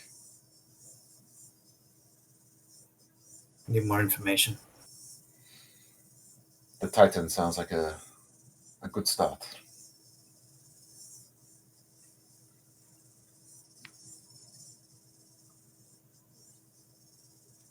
Oh, I really hope this turns into a conversation. I love you, Puck, but I would hate to go toe-to-toe with you. Well, given how our last one-on-one conversation or confrontation went, I don't imagine he'll be super keen to stick around and fight five of us on his own.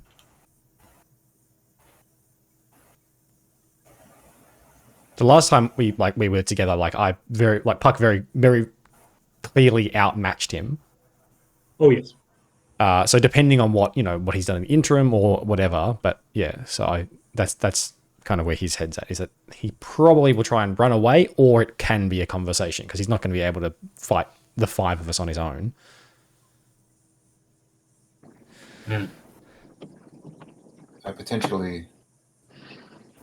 I've been working on something that may be able to incapacitate, given the... I would also like to not kill him, if possible. How about we just take killing off the table? I'm not going to kill your brother, Puck. Just there's a different story. I'll let you have that one. How wise is he? If he were to say, make a wisdom, I don't know what you would call it, a saving throw or something. I don't think he's particularly wise. He's a bit like me. And as regards to killing him, I don't know if he really is a Warforged. Is it really him? Oh, let's not even start on the metaphysics of that situation. We try and talk. We try and make it a conversation. I agree, though. all 5 of us going in at once is probably going to scare him off. That's not the goal, so... Do you want to find him yourself? And we can play cat and mouse on the outside.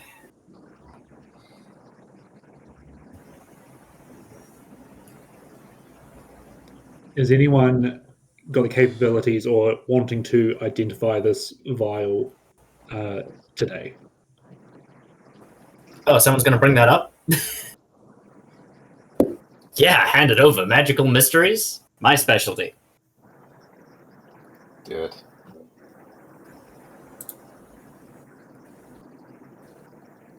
All right. Take me 10 minutes. Oh, cool.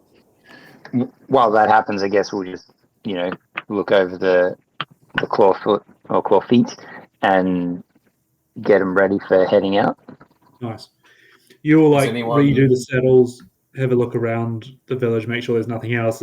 There's really nothing in the village. Yeah, there was this really nice painting, but yeah, it was worth quite a lot of money as well. Real original piece. Before we head out, would anyone like another cure wounds or anything? I think I'm doing all right. Hera? I'll take one. Yep, I'll take. Cool. I'll toss you each a capsule. So that'll be, let's go, Puck gets 9 points of healing, and Hera gets 12 points of healing. Nice. As you I toss will them each use my capsule, psionic recovery to get one of my psionic dice back. as you'll kind of prep yourselves, and we come back into Ghost still sitting in this room, laboring over this vial and just taking a little sample and making sure it's not too much to wear it in. It's only like a little, like this big vial with a little syringe in it. You get a drop, you run your lenses over it. This is quite interesting. The almost the cell level of it keeps changing and won't stop on a solid form. As you have one vial, one shot of injection of true polymorph potion.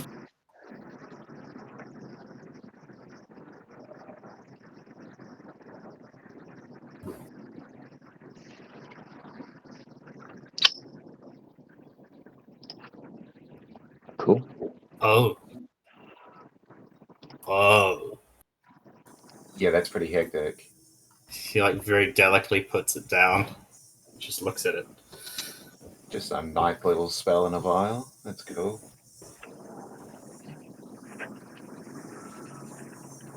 That's...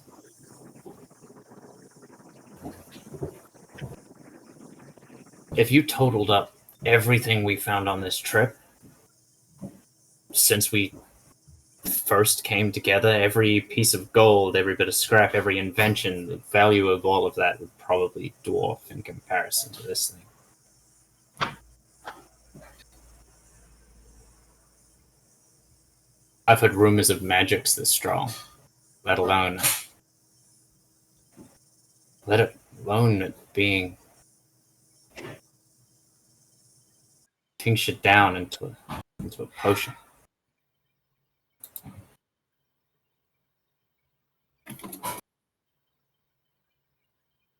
And as you kind of put that potion, tighten it, make sure it's not exposed to anything. Maybe put it in one of the bag of holdings or in a safe guard. I'm keeping hold of this one. That is where we'll end the session.